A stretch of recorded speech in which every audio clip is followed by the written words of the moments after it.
Talk, film, TV, both old and new. We discover new things, our taste get broader. So here's the show's host in no particular order. He's a little rough, he's a little caustic. Everybody knows him as the one and only toxic. From way up top, you'll find another the start. He forgot to press like when he used StreamYard. Stupenzolicious gonna judge you on your sense of cool by asking you what's your favorite Mexican food. He shouldn't tell secrets, but you know that he can. It's the Hollywood goss from the inside man. Run by Lindsey, sometimes drinks cappuccino. Everybody thinks he looks like Quentin Tarantino. So come on in and join the Nielsen ratings. It's a show that you've all been anticipating.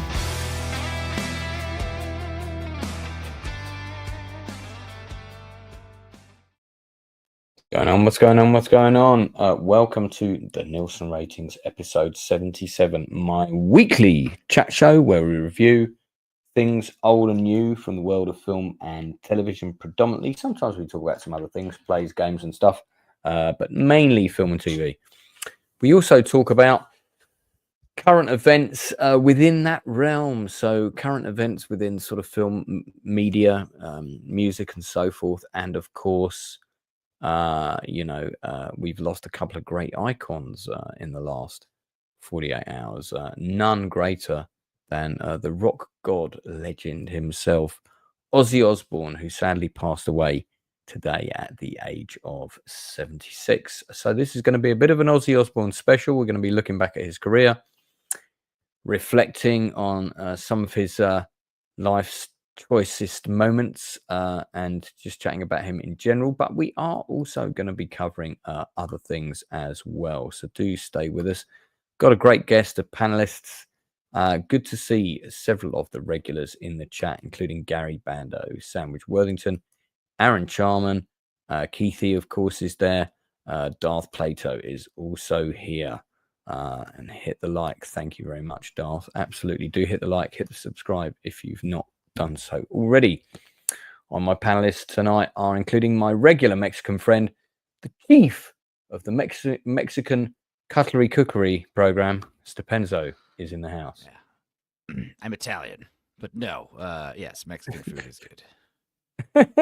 You're Italian. I thought you were half Mexican. Is that not true? Have I got that wrong? Well, my grandfather was part Apache, so. Does that count? I guess. I'm all over the place.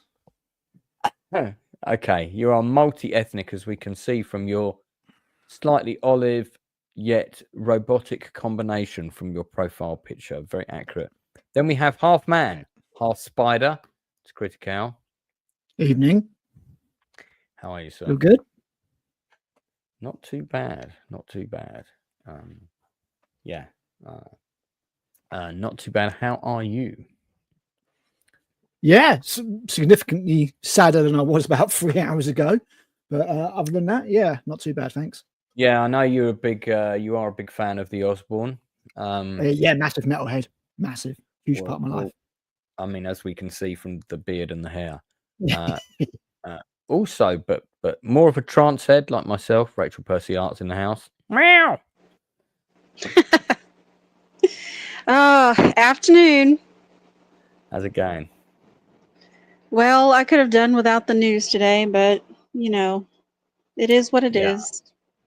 Definitely a sad time for those in metal. And appearing on camera for reasons that are unknown to me is Lord Toxic. Hello. We're normally all off camera on this show, but if you want, I got a new security hat and I wanted to show it off. I want to get my money's worth out of it. So. Oh, okay, cool. All right, I think that's important. Very important for you to show off the security hat. Yeah, well, okay. Let's get into the big news before we do any of our reviews and stuff. We didn't have any homework this week. I traumatized everybody by getting them to watch a Biker B movie last time. Yeah, you did. Those were terrible. He gave us a reprieve. Thought I'd give everyone a week off, but yeah, we do have some new stuff to talk about as well. But let us get into the passing of a true rock legend. I mean, it's difficult to say if we're going to see his likes again in our lifetime. And I mean, I think that's also there's a conversation there to be had around that, and about sort of modern iconic culture, because I just don't think we have the same. I don't think we're not producing icons currently. Is the way I feel. We're not. You know, who are the Arnold Schwarzenegger and Sylvester Stallone of today? Can't think of anyone. Who's Probably Tom Cruise would be. Tom Cruise was already around in the 80s. So I mean, he's near the end of his career. I mean, I still think he's got many good films in him, but there's no one to replace him. I'm talking about don't even. Who are the burgeoning? Who are the burgeoning? I mean, okay, I guess you could ask, the guy who plays the role that Tom Cruise played, but the TV series Reacher. Reacher, right? Yeah, the guy who plays Reacher. No, I like Alan Richardson, but he's not an icon. This is it for him. That Reacher thing is going to be, unless they give him something like Batman or Deathstroke or something like that, unless he gets some kind of there's no, we don't have icons anymore, Lance. There's no such thing. That's one of the things I was sort of asking. And it's a shame. There'll be no more rock stars. There'll be no more movie stars. Do you know why? Do you know why? Probably because we know every single thing that happens in a celebrity's life now. There's no mystery. Oh, facts. That's definitely a big part. The other part is just everybody is kind of their own star now. Everybody's a star. Everybody's on TikTok. Everybody's on YouTube. Everybody's on Instagram or whatever. So everybody's their own star. So there are no like people working in the mills going and picking up a random TV guide and going, oh yeah, I got to see what I got to see what they're doing on NYPD Blue this week, or there's nobody picking up a People magazine going, oh man, that Harrison Ford is so charming, and I can't wait till he comes out with the next thing, because they don't care, because they're already everybody's already famous, so nobody's famous. Well, the problem is, rather than worshipping other people, everybody worships themselves these days. Everybody worships themselves these days. Facts. That is an interesting, quite observant analogy, which I'm inclined to agree with. I mean, there are many factors. I think that is that without a doubt is an absolutely massive contributing factor. The icon of celebrity has changed and shifted, and in a sense, anyone can now become a celebrity. All you need is a phone and a willingness to pull big bogeys out of your nose on a regular basis, or something similar. Look at Warhol said it, wouldn't he? He said that everybody would be famous for 15 minutes, and he was absolutely right. Look at the Hawk girl becomes a millionaire overnight just for talking about what she does in the bedroom. So I mean, come on now. She's an agent of Mossad. I'm just kidding.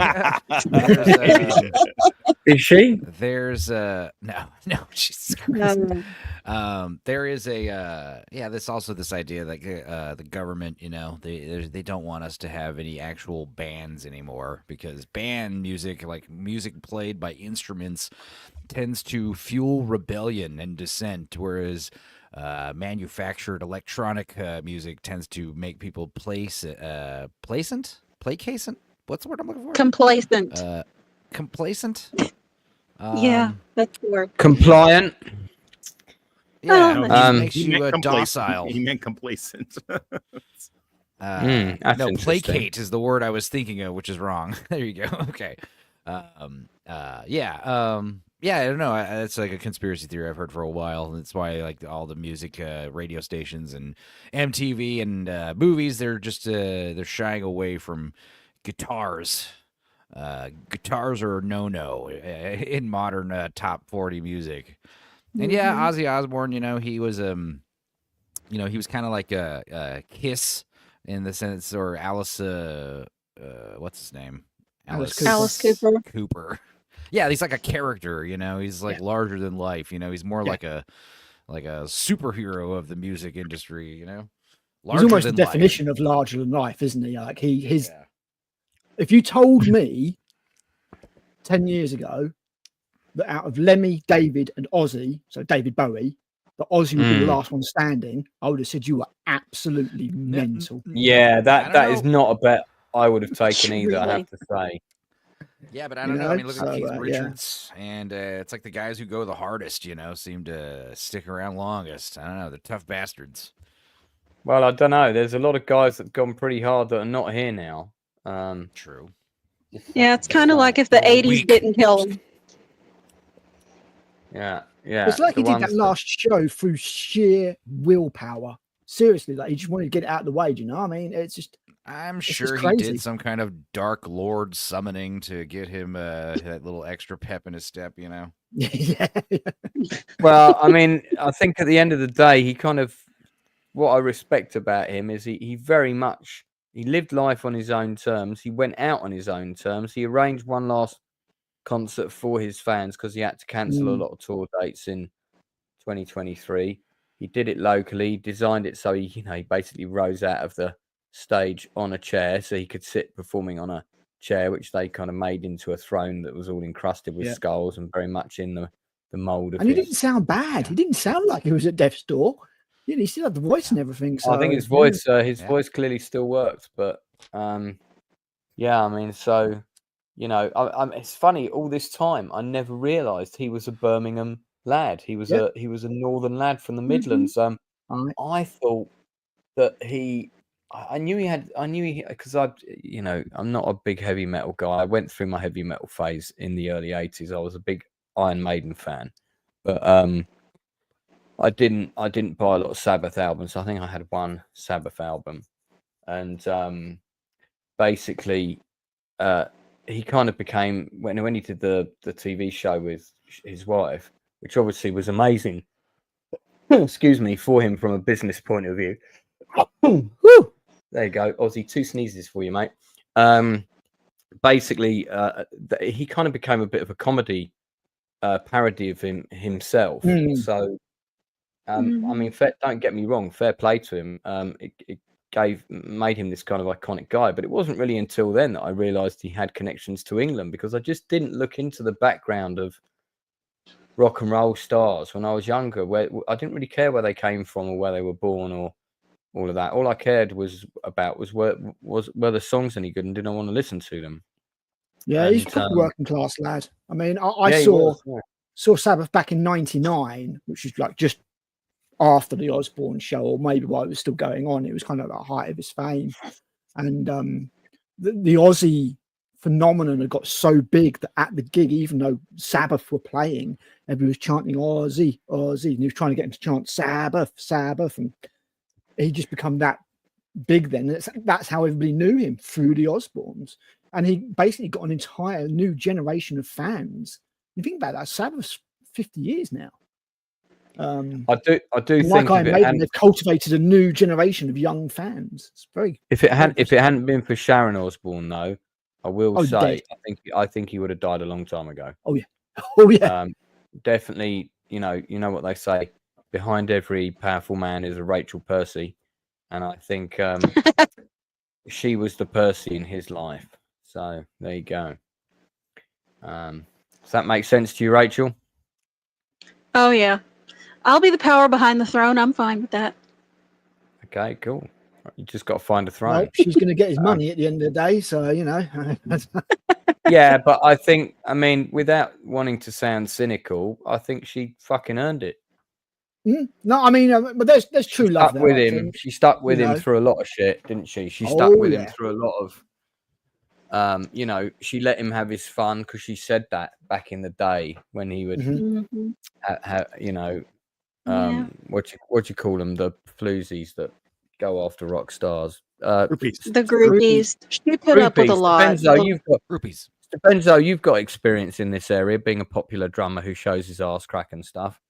So you've got your groupies. Yeah, I do know about groupies. They're whores. God bless. But tell us how you really feel. Hey man, I still remember how Metallica decided who got to go backstage. The old drumstick trick. Hang on, okay, Enzo, continue. We'll come back to the drumstick trick in a moment. No, tell us the drumstick trick. That's a different kind of show. Okay, tell us. Basically, Tell us. what Go. they would do is they would give the young lady who wanted to go backstage a drumstick, and if she could get it up to the Lars Ulrich signature, she was allowed.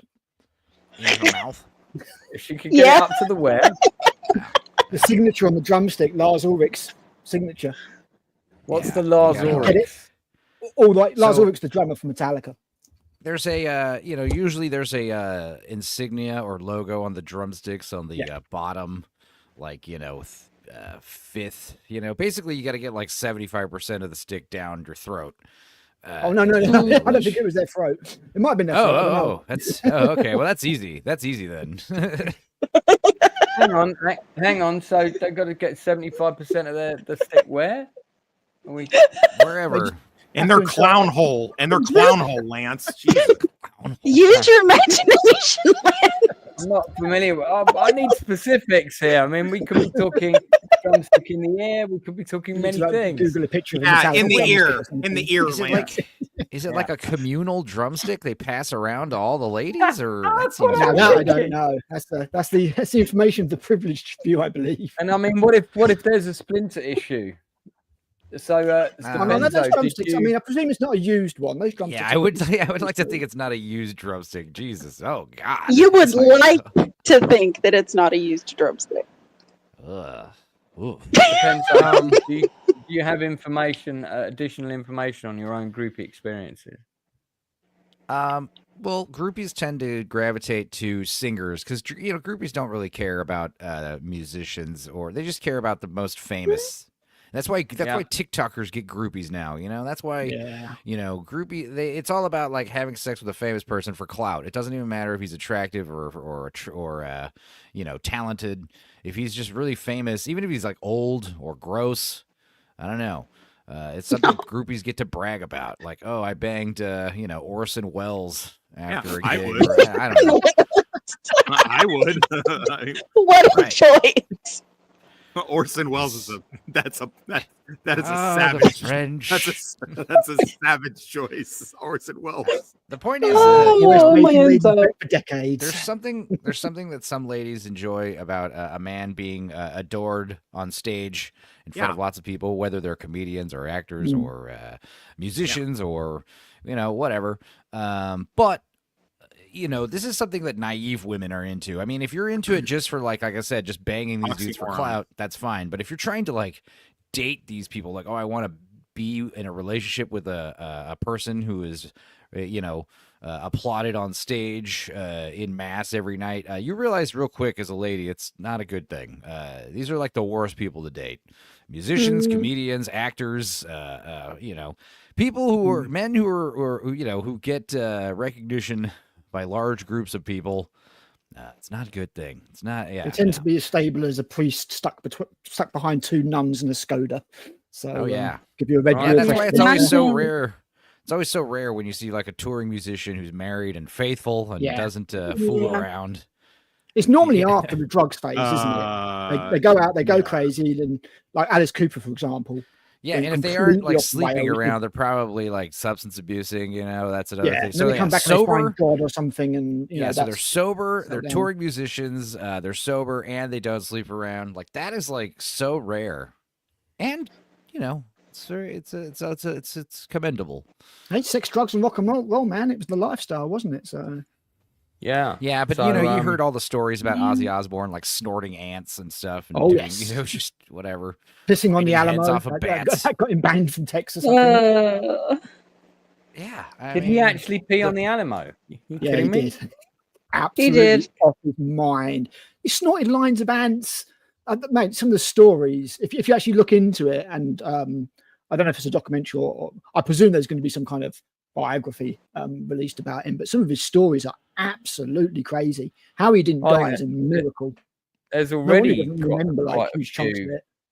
There's already quite a few biographies about him. I think. I mean, he was married You look twice. up his He was married- IMDb, and there's so many. He's in like 93 entries, and only like 10 of Yeah. them are like Yeah. movies. He did a couple of Most films, them are didn't he? I just like think Ozzy the biggest Osbourne. one he had was Little Nicky. I think that was the sold Oh, yeah, over he's in some 100 great million cameos. albums. yeah.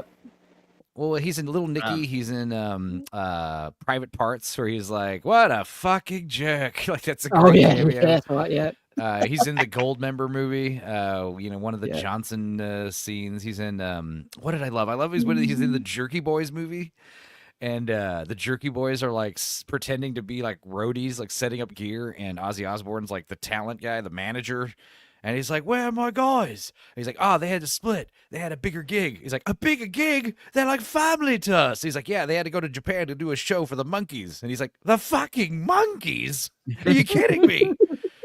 He's like, "Yeah, so worry about us. Me and my guy here, we're the best. We're gonna do everything you need." Yeah, well, you better be the best because I need my guys to look good. He had one hell of a career. I mean, he's done songs that are going to live a lifetime. You know that he's in through our lifetimes. They're going to be remembered. He's also in. I didn't know this, but he's in Romeo and Juliet.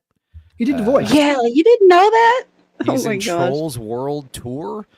He's also in an episode of CSI, Crime Investigation. I remember the episode. I remember that episode of CSI. Skin in the Game is the name of the episode, where Ted Danson's D.B. Russell and Mark Van's Conrad Eckel attend a Black Sabbath concert while investigating a string of murders. Oh, so he's playing himself. Hell yeah. Mm-hmm. Let's see. It really was. It really was a case of if it sounded fun to him, he would do it. And that's how they should all be. Just, I'll show up for one day of filming on something. Cool. He's like the ultimate working class kid made good, He left school at 15, just started forming bands, and he was one of the few that made it, But he had a very unique voice. Very unique voice. I don't think he was in WWE Raw. He was on some wrestling stuff. Oh, he's in Trick or Treat from 1986. Yeah, he plays a priest or a I remember that, preacher. Yeah. That's funny. He also appeared in a TV commercial for "I Can't Believe It's Not Butter," which began airing in the UK in 2006. But yeah, I remember the Osborne show being a big thing when I was in like middle school, high school. And everyone was like loving it, but I was like, everyone was talking about this show's like borderline elder abuse. A little did we know that he would stick around like almost 30 years after that show. Yeah. Well, I have to admit, when that show was on, I kind of thought he was probably going to end up dying on that show at some point. I'll be honest. Yeah, he looked. He was bothering, wasn't he? He was a bit shaky. That was where you saw like the effects. Sorry, what was the context on that show? This always gets referenced because my ex-wife used to love that show and she used to yell it to me all the time. But it was something happened. They were getting a party together or something like that, or doing something, and it was like really some kind of Easter party, or they did something really, fruity type. And he was like, "Sharon, I'm a prince of fucking darkness. Fix this." Yeah, I remember that. Yeah, that was like the quote. It was like not that specific, but just him yelling, "Sharon, Sharon." It reminded me of The Exorcist when he's like, "Marin, Sharon." Well, R.I.P. Ozzy. Yeah, one hell of a character, and I don't think we'll see the same again, to be honest. But who on the panel was a fan of his music? Yeah, I was. I didn't know his music. Yeah, I'm sorry, Rachel. Sorry, saw Sabbath 3 times. Okay, so Critical, big fan. Rachel, big fan. Yeah, I love Black Sabbath. So, Rachel, what is your favorite Sabbath song of all time? Well, it's not Black Sabbath, but my favorite song of his is "Bark at the Moon." It's my absolute favorite song from Ozzy Osbourne. That's a good song. And Enzo's like, yes. Critical, do you have a favorite? That music video ruled. Oh, yeah, man. I mean, weirdly enough, my favorite Ozzy Osbourne song is actually Perry Mason. The riff on it is absolutely outstanding. I won't do anything really sort of obvious like Crazy Train or anything like that. But when it comes to Black Sabbath, probably Symptom of the Universe. Again, killer riff. Just there was nothing like it back in that day. I want to say that was on the Sabotage album, which would be like the 5th album. Symptom of the Universe. Just a great a great riff. It's all about the riffs. Tiny Iommi, because he chopped off the tips of his fingers, had to down tune all his guitars. So all the strings were down tuned a whole step to make it easier to bend the strings, and that's where Black Sabbath sound came from. So I did not know that. I do remember the Bark at the Moon video. Seem to recall that it was there was something about it that was a little bit controversial when it was released. And I'm trying to remember what aspects of the video, other than it was quite long. I mean, because it was a whole story, wasn't it? Werewolf. It was a whole narrative of yeah, he was werewolf. Like a scientist who turns into a werewolf or something, wasn't it? I think. Yeah, and wasn't there a vampire in there as well? Or am I just remembering that wrong? Wasn't he in a coffin at some point? Or got a vague memory of him being... You're thinking of Back on Earth, because that's one that was never on an album, but it was done as a single, and it's got like a Nosferatu bit in it as well. I don't know. Let's get the video up. Be careful showing music videos. Yes. Yeah, I won't. Music videos tend to be protected heavily, copyright-wise. Yeah, we won't on a live. We won't play anything. But I'm sure there was wasn't there a shot with him in a coffin? Am I imagining that? I seem to recall there was a shot. Right, just thinking of another video, maybe. I think you're thinking of Back on Earth. No, there you go. Oh, no, there is. Yep. Oh, okay. Yeah, he is in coffin. Yeah. That shot, I always remember that shot. Which is why it makes me think of vampires rather than werewolves, but because that's a very kind of iconic vampire type shot. Positively short hair there. This video has been viewed nearly 10 million times. The controversy was in 1983 after the album released. A Canadian man named James Jollymore murdered a woman and her 2 children after allegedly listening to the album. The media and Christian groups began to infer that the music was satanic and had influenced Jollymore to commit the act. Would this be where they were doing like the subversive backwards messages type bit? Yeah. Well, when all that bullshit was supposedly going on, then, it wasn't. Rob Halford you know how it was. Proved it wrong by getting one of his records and spinning it backwards, and it said something like "I like mint julep" or something like that. So the thing is, I think that the devil really does put backwards messages in music, but I don't think the band knows about it. You know, it's not like the band's doing it on purpose. Because the devil, Lucifer was the angel of music. So this is how like the devil does communicate to people and stuff. That's so funny that you say that, Enzo, because I was just re-listening to our stream on Nadia's channel about Sinners a few months ago, because I'm trying to catch her in a not a lie, but a specific memory lapse that she's had when she made something about the show, and I just re-listened to that whole thing. You just said word for word what you said on that stream about the music thing. That's interesting. Okay, let me read out the super chat. Darth Plato for $2 says, and somehow Keith Richards is still kicking. So just I'm not convinced. He's got to be animatronic at this stage, right? It's entirely possible. Electric Light Orchestra. He's just smoked himself. They had backward music. ELO, fantastic. Jeff Lynne had to cancel a concert the other day. My friends were there. Yeah. They were all sitting down waiting for him to begin, and someone just comes on the stage and says, "Sorry, the concert's cancelled." And I was like, "Damn, man, Grandpa's tired. He's going to bed, guys. Sorry." They are all getting to that age, Eric Clapton. All of them like that. I don't think people were very impressed. But I guess he tried to come on, but then failed. I remember one time I saw Motorhead at Bloodstock, and they sounded absolutely awful, and found out after the gig that they were all really ill with food poisoning, and they still went on and did the gig. Well, that's Lemmy was. That's that'd be cooler if they just hey, we all have food poisoning, and they're like throwing up on stage while playing. Like Blake. They're like doing it like that would just go down as very metal, wouldn't it? We would not really. That's so metal. We ate at Shitty Jack in the Box last night. We regret it. I remember it was the most washed I'd ever heard Killed by Death played in my life. It's totally out of Jack Osborne's looking. I think he's looking pretty trim these days. He sorted himself out, didn't he? He had problems with alcohol for quite a long time as well. Yeah, he was quite rotund, and when he was younger.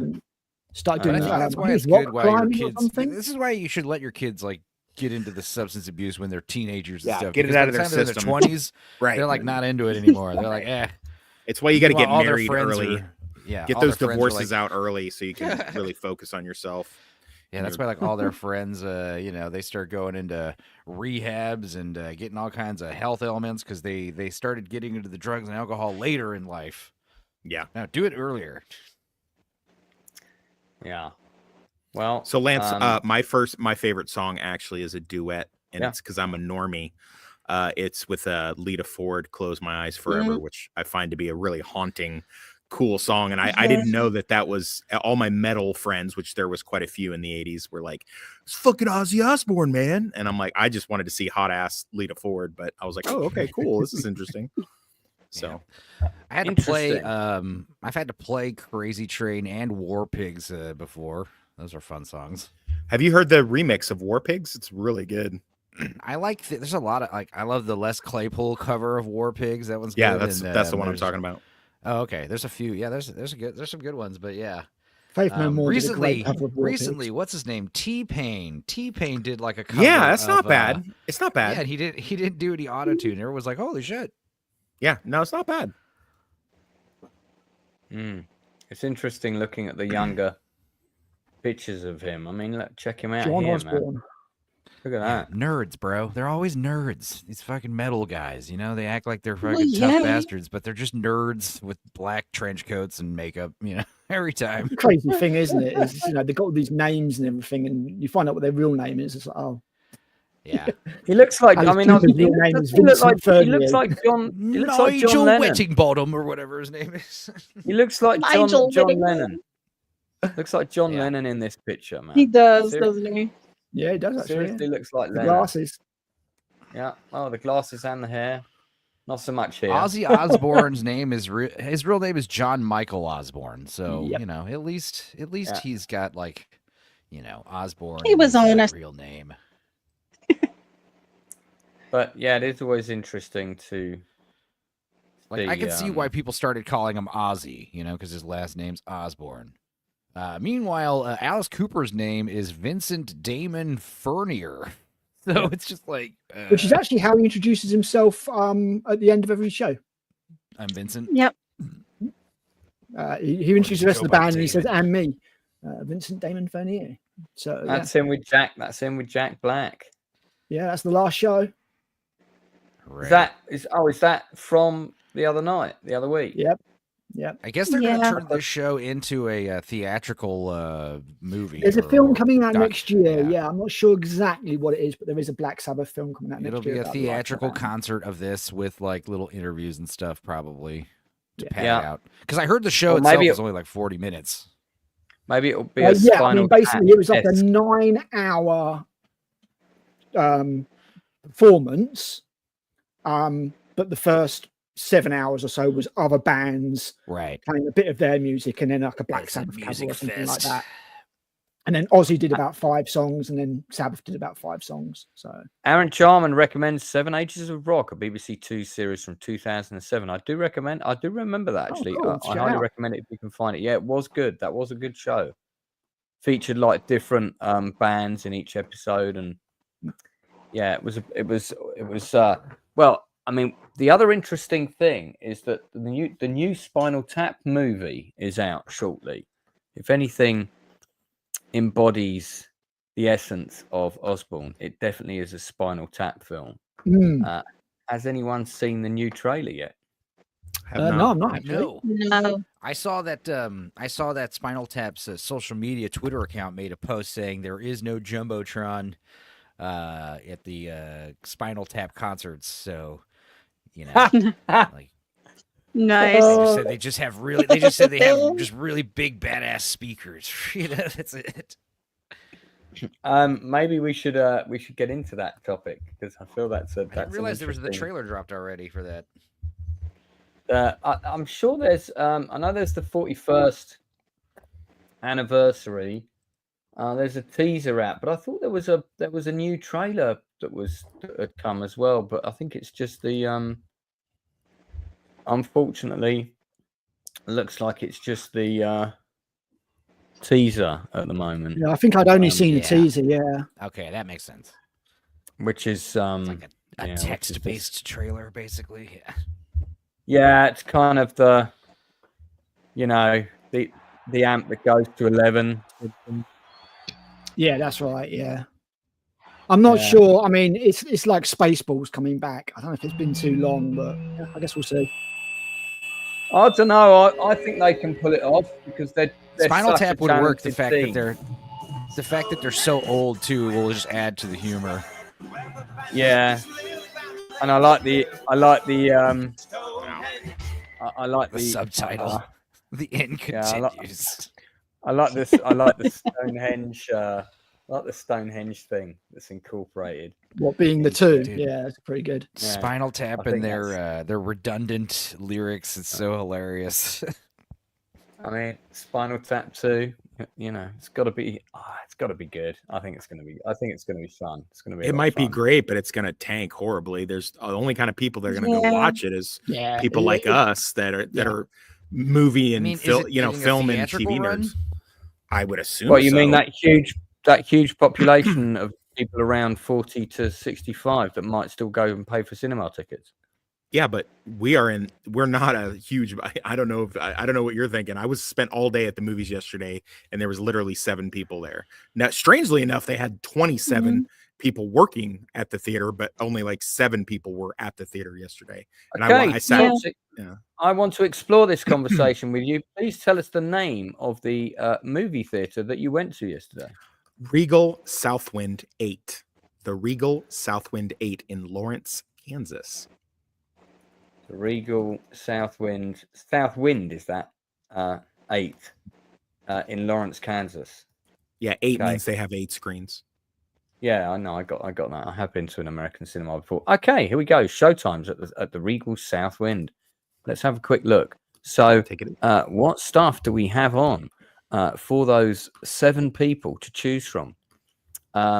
So we have Superman, which is a reboot. Jurassic World Birth, which is a sequel. Smurfs, which is an existing property. I Know What You Did Last Summer, which is a reboot. F1, an original film. How to Train Your Dragon, which is a sequel. Eddington, not sure about that one. 28 Years Later is a best sequel. Movie of the year so far. Really?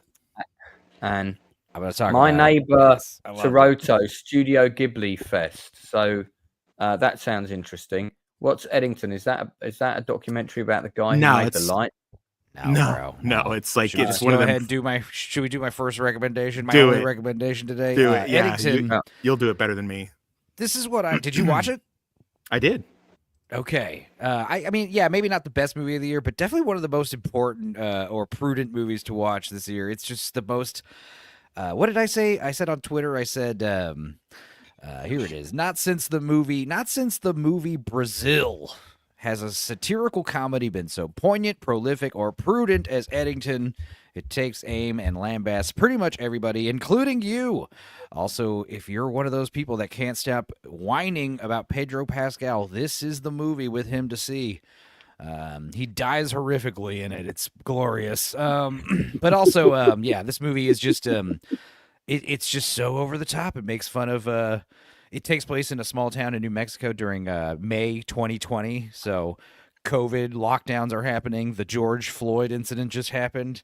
It makes fun of masks and right-wing podcasters and Antifa and Black Lives Matter and socialist Marxists. It just lambasts pretty much everybody. Anything that happened in the last 5 years is somewhat probably like brought about or alluded to or can be drawn conclusions to in this movie. There's just so much going on, and it's a weird one. I mean, even if you just think of it like not, metaphorically or thematically and just take the plot literally, it's just a weird, dark, hilarious movie. And it's fucking, I don't know. It's something. It's got some master directing. That's the thing I'm realizing. Ari Aster, his last movie, Beau is Afraid, was divisive. This is way less weird than that. But this is a lot more accessible. But yeah, that's what I'm realizing is he's really good. I don't know if it's him or his director of photography, but he's so good at framing framing shots and his composition, it's just next level. And yeah, this movie was really good. Yeah, Proctophile liked it. Yeah, too. It's just also it's like a Western, and it has like a shootout at the end of it that's up there with like, you know, it's just great. It's just one of the better shootout scenes ever in terms of like visceral loudness and reminded and me of like realism. Free Fire from 2016. Yeah, I was getting Heat vibes, you know, like except it was like at night in a small town, you know. Like it was just you could hear like all the gunshots like echoing down the streets, you know, and I loved how like you fire a machine gun at a guy who's like, you know, 50 yards away, and like the building itself is getting all these like squibs all over it, you know, like in the general vicinity of the guy. Like there's some great squib works in the gunplay. But yeah, this movie was just really funny, biting social commentary, satirical view of United States in the past 5 years. And yeah, it was just a weird, twisted, dark comedy, and I loved it. This is Grimes from Yellowstone, isn't it? Of course. Yep. Oh, yeah. Yep. Playing an extension of that character by the looks of things. Yeah, making fun of the police, making fun of corrupt cops, making fun of good cops, making fun of city mayors and the higher ups and stuff, making fun of the politicians, making fun of Pedro Pascal's basically the mayor and Joaquin Phoenix is the sheriff. And they kind of are butting heads. You know, Joaquin Phoenix doesn't wear his mask. He doesn't believe in that shit. Pedro Pascal is like basically like this Gavin Newsom kind of comparison. He's like trying to build a giant server farm in their town. And there's just a lot going on. And it's one of these movies that I want to watch immediately again. Like I want to see it again and kind of I don't know. Like I said, if you hated Beau is Afraid, I loved Beau is Afraid. So if you hated Beau is Afraid, this is probably going to be less strange, and you might like this more. But as far as Ari Aster, like I've liked all four of his movies. All four of his movies are great. I still think Hereditary is his best movie, but this is really good movie. This is a fun movie. This is something. Yeah, I hate to not talk about movies made for children, guys. Movies based on comic books and video games and toys and Disney princesses. But yeah, this is like an actual movie that you know, needs to be discussed and talked about and makes you think and, you know, use your brain. I like it. Good. Adult themes and stuff. Excellent recommendation. Tox, have you seen this as well? Yeah, it was one of the three movies yesterday was my day off, so I just hung out in the movies all day. And basically this is also a good critique of how small towns are run. Because I mean, I don't know how things happen in the UK, but see in America, yeah, like if you live in Seattle or if you live in LA or New York or whatever, like you're gonna have like all this different middlemen and infrastructure and things like that. But when you live in a Lawrence, Kansas or a Leavenworth, like you can literally have the town sheriff and the mayor going head to head on ideology, from something as grandiose as COVID vaccines and masking and mandatory masking to something as small as we are not putting the new Sonic, the one of three Sonics in the town, close to the price chopper. Like we're not going to do that. Like, and they'll go to war over that. And yeah, I hear you giggling, but that's like a legitimate, like actual thing that happens. I mean, I could like screenshot posts from, you know, the Live Love Lawrence Facebook page, you know, the town page, and it's got that too. Like, yeah. Oh, we got to show up tomorrow to make sure that Sonic doesn't get put 20 because we already have two other Sonics, and I want to get a Denny's, and you know, like, dude, you know, every time like there's some new restaurant and it's like it's a Mexican buffet, all you can eat buffet, and I'm like, that sounds awesome, it looks good, and there's always like 100 people like, we got too many Mexican restaurants in this town. Yeah, where's the southern food? Let's open another vape shop and let's do or another coffee shop and stuff like that. That's why I'm laughing. But because like this I live in a works. Oh yeah. Well, this town I'm in right now, which is adjacent to Lawrence, where I went to the movies. The movie theater here, I'm boycotting the movie theater in my town because they made me call back again to Sinners. They made me sign a fucking acknowledgement that I wasn't going to get offended by Sinners when I went and saw it. They made you pay for the ticket. Well, that's it. In. Well, they made me pay. Well, I don't pay for tickets anymore. I hacked into Blue Collar's Regal app, so I'm good there.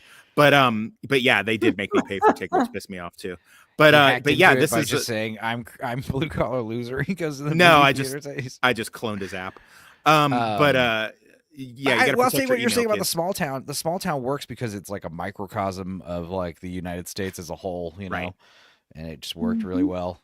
And also, I do love the New Mexico setting because I grew up in El Paso, so the desert setting is just really cool. Yeah.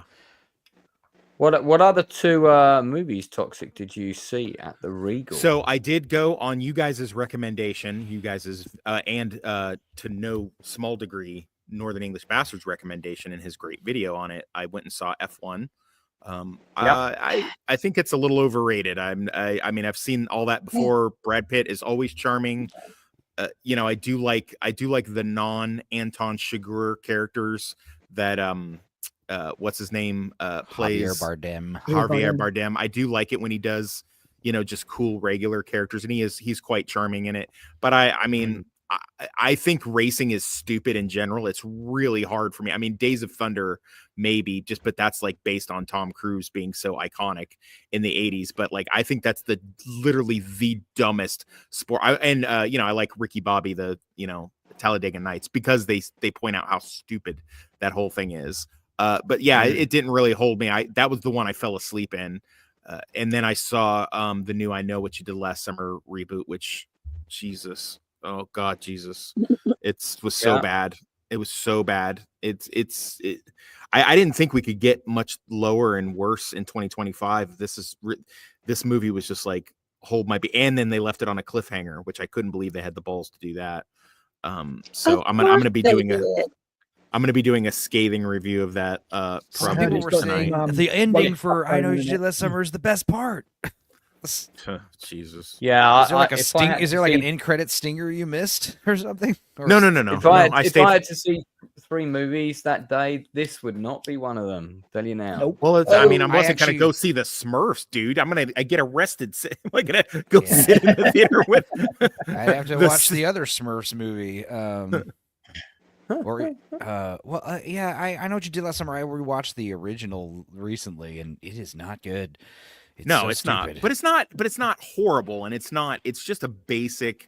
Well, it's a movie of its time, basic slasher wannabe. I always thought it was a pretty shit movie of its time when I saw it at the time. There's a reason. There's a reason that it didn't get made first. Sorry. Yeah, Scream broke the genre. Scream was so clever with what it did, and how it played with the tropes and everything like that. That all the teen slashers after that, I thought were pretty. Well, what's interesting is Kevin Williamson wrote "I Know What You Did Last Summer" way before Scream, and he sold it, right? And then he wrote Scream, and Scream was made and produced, and it won the MTV Movie Award, and everyone loved it. And then, like, whoever, I think it was like Columbia, were like, "Wait, don't we own a script by this Williamson guy? Let's make it." And it's "I Know What You Did Last Summer," and so it came out after Scream, so everyone was like, "Scream is a copycat." When in fact, it's always "I Know What You Did Last Summer" is a copycat of Scream. When in fact the opposite is true. But yeah, it's just Scream is. Well, I mean, he didn't write it. He didn't write it. It's based on a book from 1972.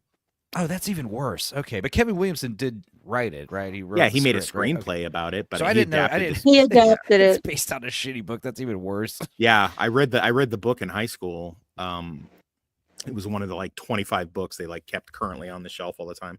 And it's the book is horrible. The book is like just a teen drama. It's like a thrilling Dawson's Creek episode. Is that I like the first one for what it is. Well, I remember the old Hook story. The Hook story with like he adapted the Hook story into that. None of that's in the book. Yeah, none of that is in the book. But yeah, it's that might be an interesting book versus film. I might do that.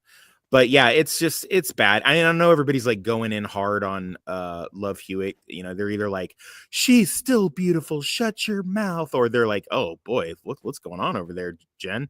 And neither of those. I mean, she's only in the movie for literally like 2 minutes. So I mean, right. it's is it a good 2 minutes? No, it's not. It's Freddie. No. How long is Freddie Prinze in it for? Also 2 minutes. Freddie Prinze is in it for quite a bit longer. Oh, cool. So, good. but he is definitely showing his age. But you know what? I like this older Freddie. Freddie Prinze Jr. in the 90s was the Pedro Pascal. Like, he was in every fucking movie, dude. He was everywhere. You could not, and he played the same character in every single movie, whether it be a baseball wannabe for a mid-league team, or whether it was a space pilot, or whether it was a writer being chased by a guy with a hook, or whether it was the stud on campus that is gotta take a smoking hot chick and just take her glasses off and make her the prom queen. Any of those roles were all exactly identical for Freddie Prinze Jr. back then. Wasn't he in the stupid movie Wing Commander? He's still. That's what I said. Yes. I meant still. He's still the same one. Same one. I did not hate that movie. I have to be honest. No, really. No, I like that movie. No, I like how the Kilrathi look.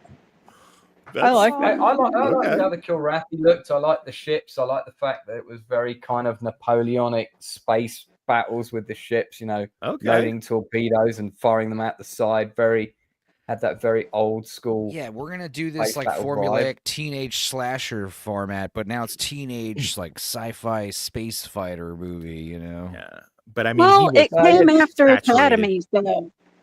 Yeah, 97 to like 2001, we were like saturated with Freddie Prinze Jr. Well, there was this time where all of a sudden in the mid 90s, there's this switch where like our leading characters are no longer in their late 20s, early 30s. Now they're like late teens, early 20s. Those are going to be the stars of our movies for the next 10, 15 years.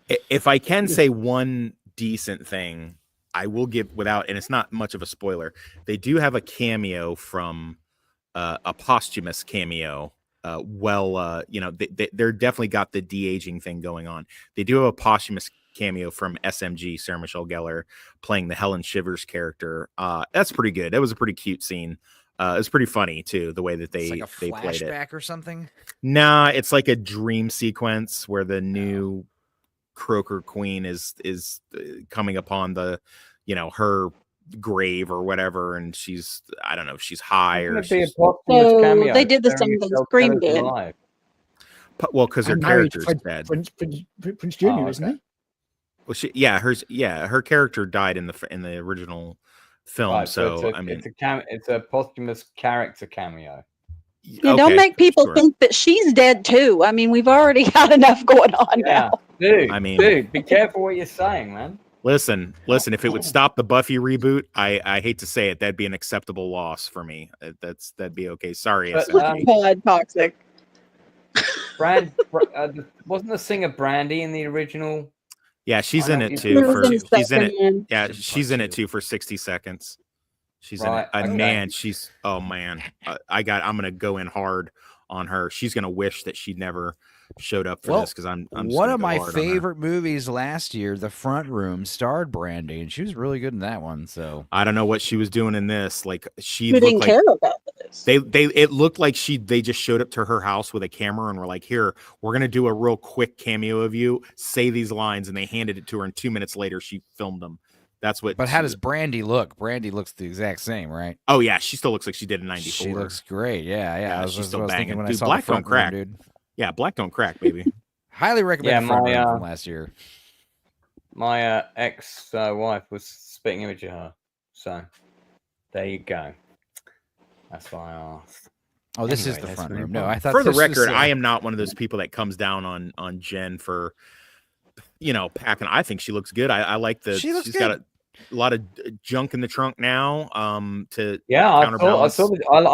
of the new Jen. No, it's if you'll indulge me for just a few seconds. I used to be a big Howard Stern fan before he went woke, before they threatened him with his Epstein files and stuff.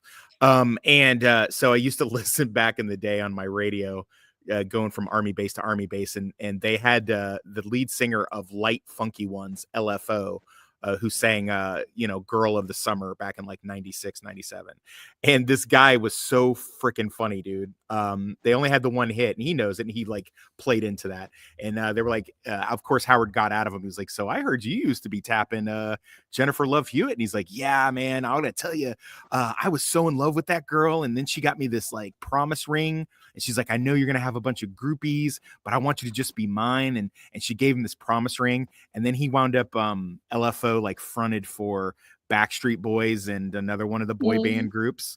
And then so they were all backstage hanging out, and he was showing his ring off, and two of the other dudes from the other bands all had the same ring because they were all seeing her at the same time, but she didn't want them to be seeing anybody else. And they were like, dude, we all are the Jennifer Love Hewitt ring.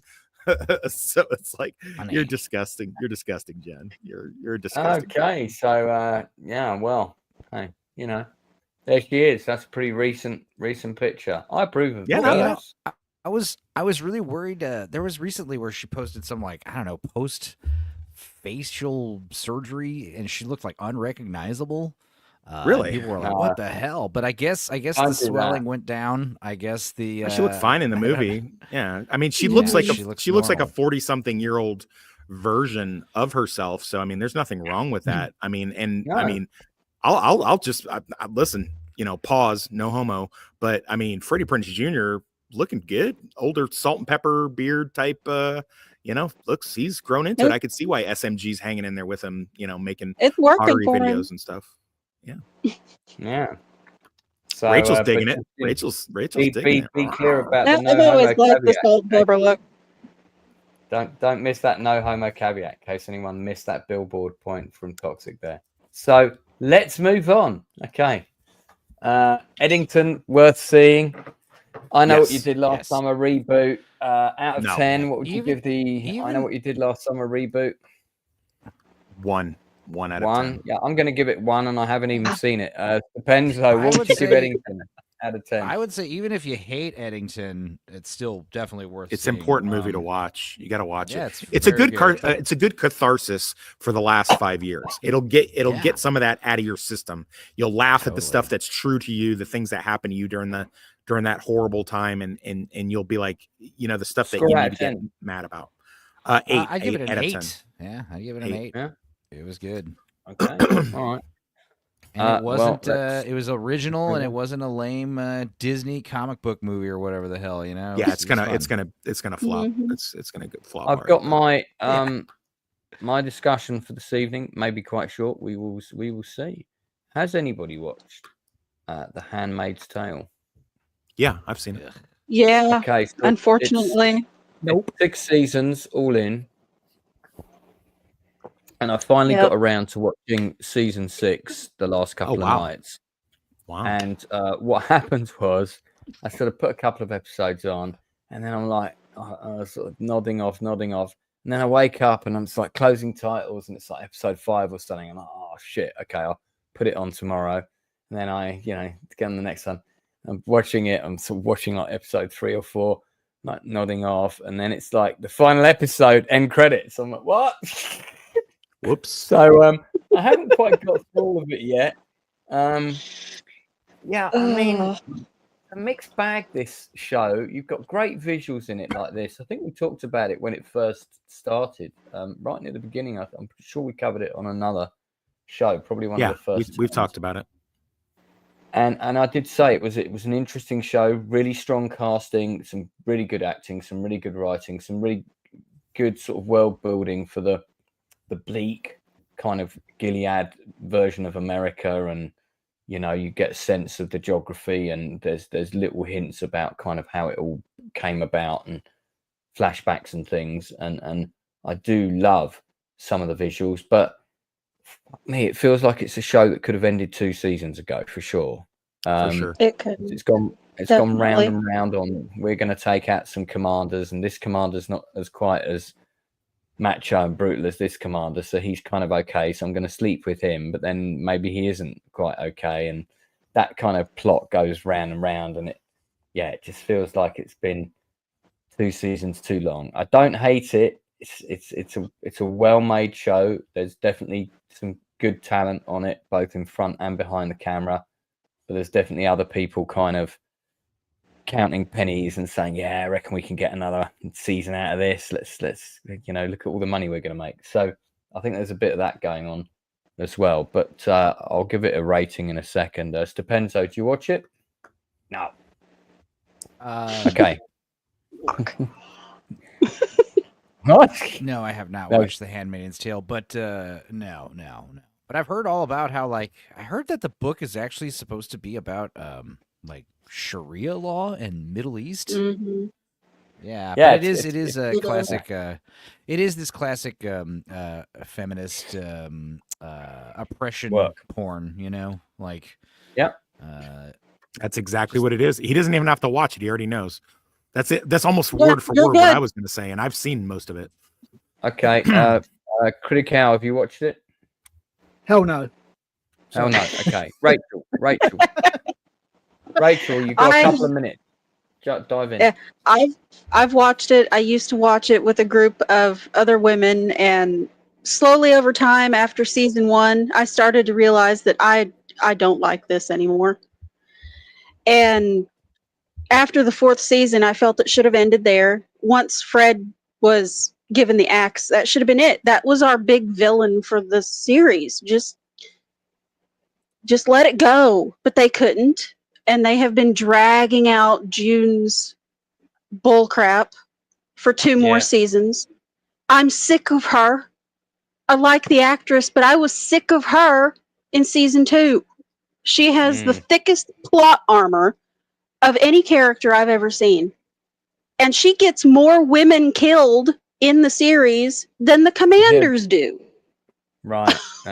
Which is true. Yeah, they did the same thing with The Invisible Man, where the idea is Elizabeth Moss is the most coveted woman ever, even though she is a below average looking I don't know.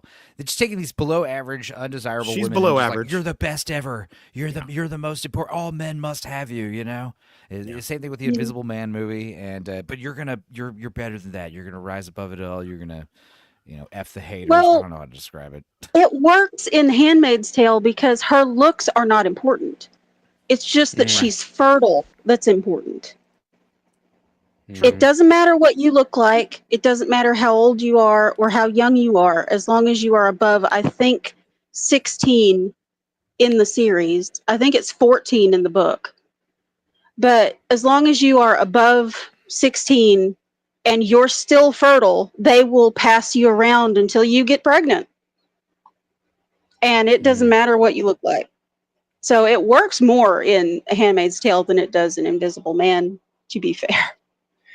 But yeah, it's not my series. I do really like this actress, Yvonne Strahovski. Yeah, she's proper good. She's really good. I really like Anne Dowd as well, who plays the matronly, kind of character, and she has a really interesting character arc, and the actress does a lot with her.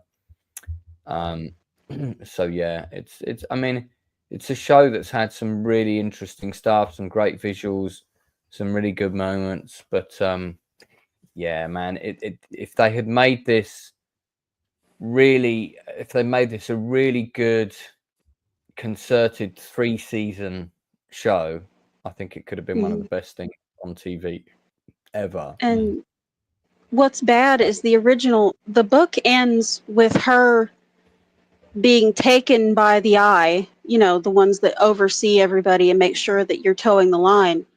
And that's all we know about her character. We do not find out what happens to her. She's just taken because they find out that she has been doing some things that you're not supposed to do.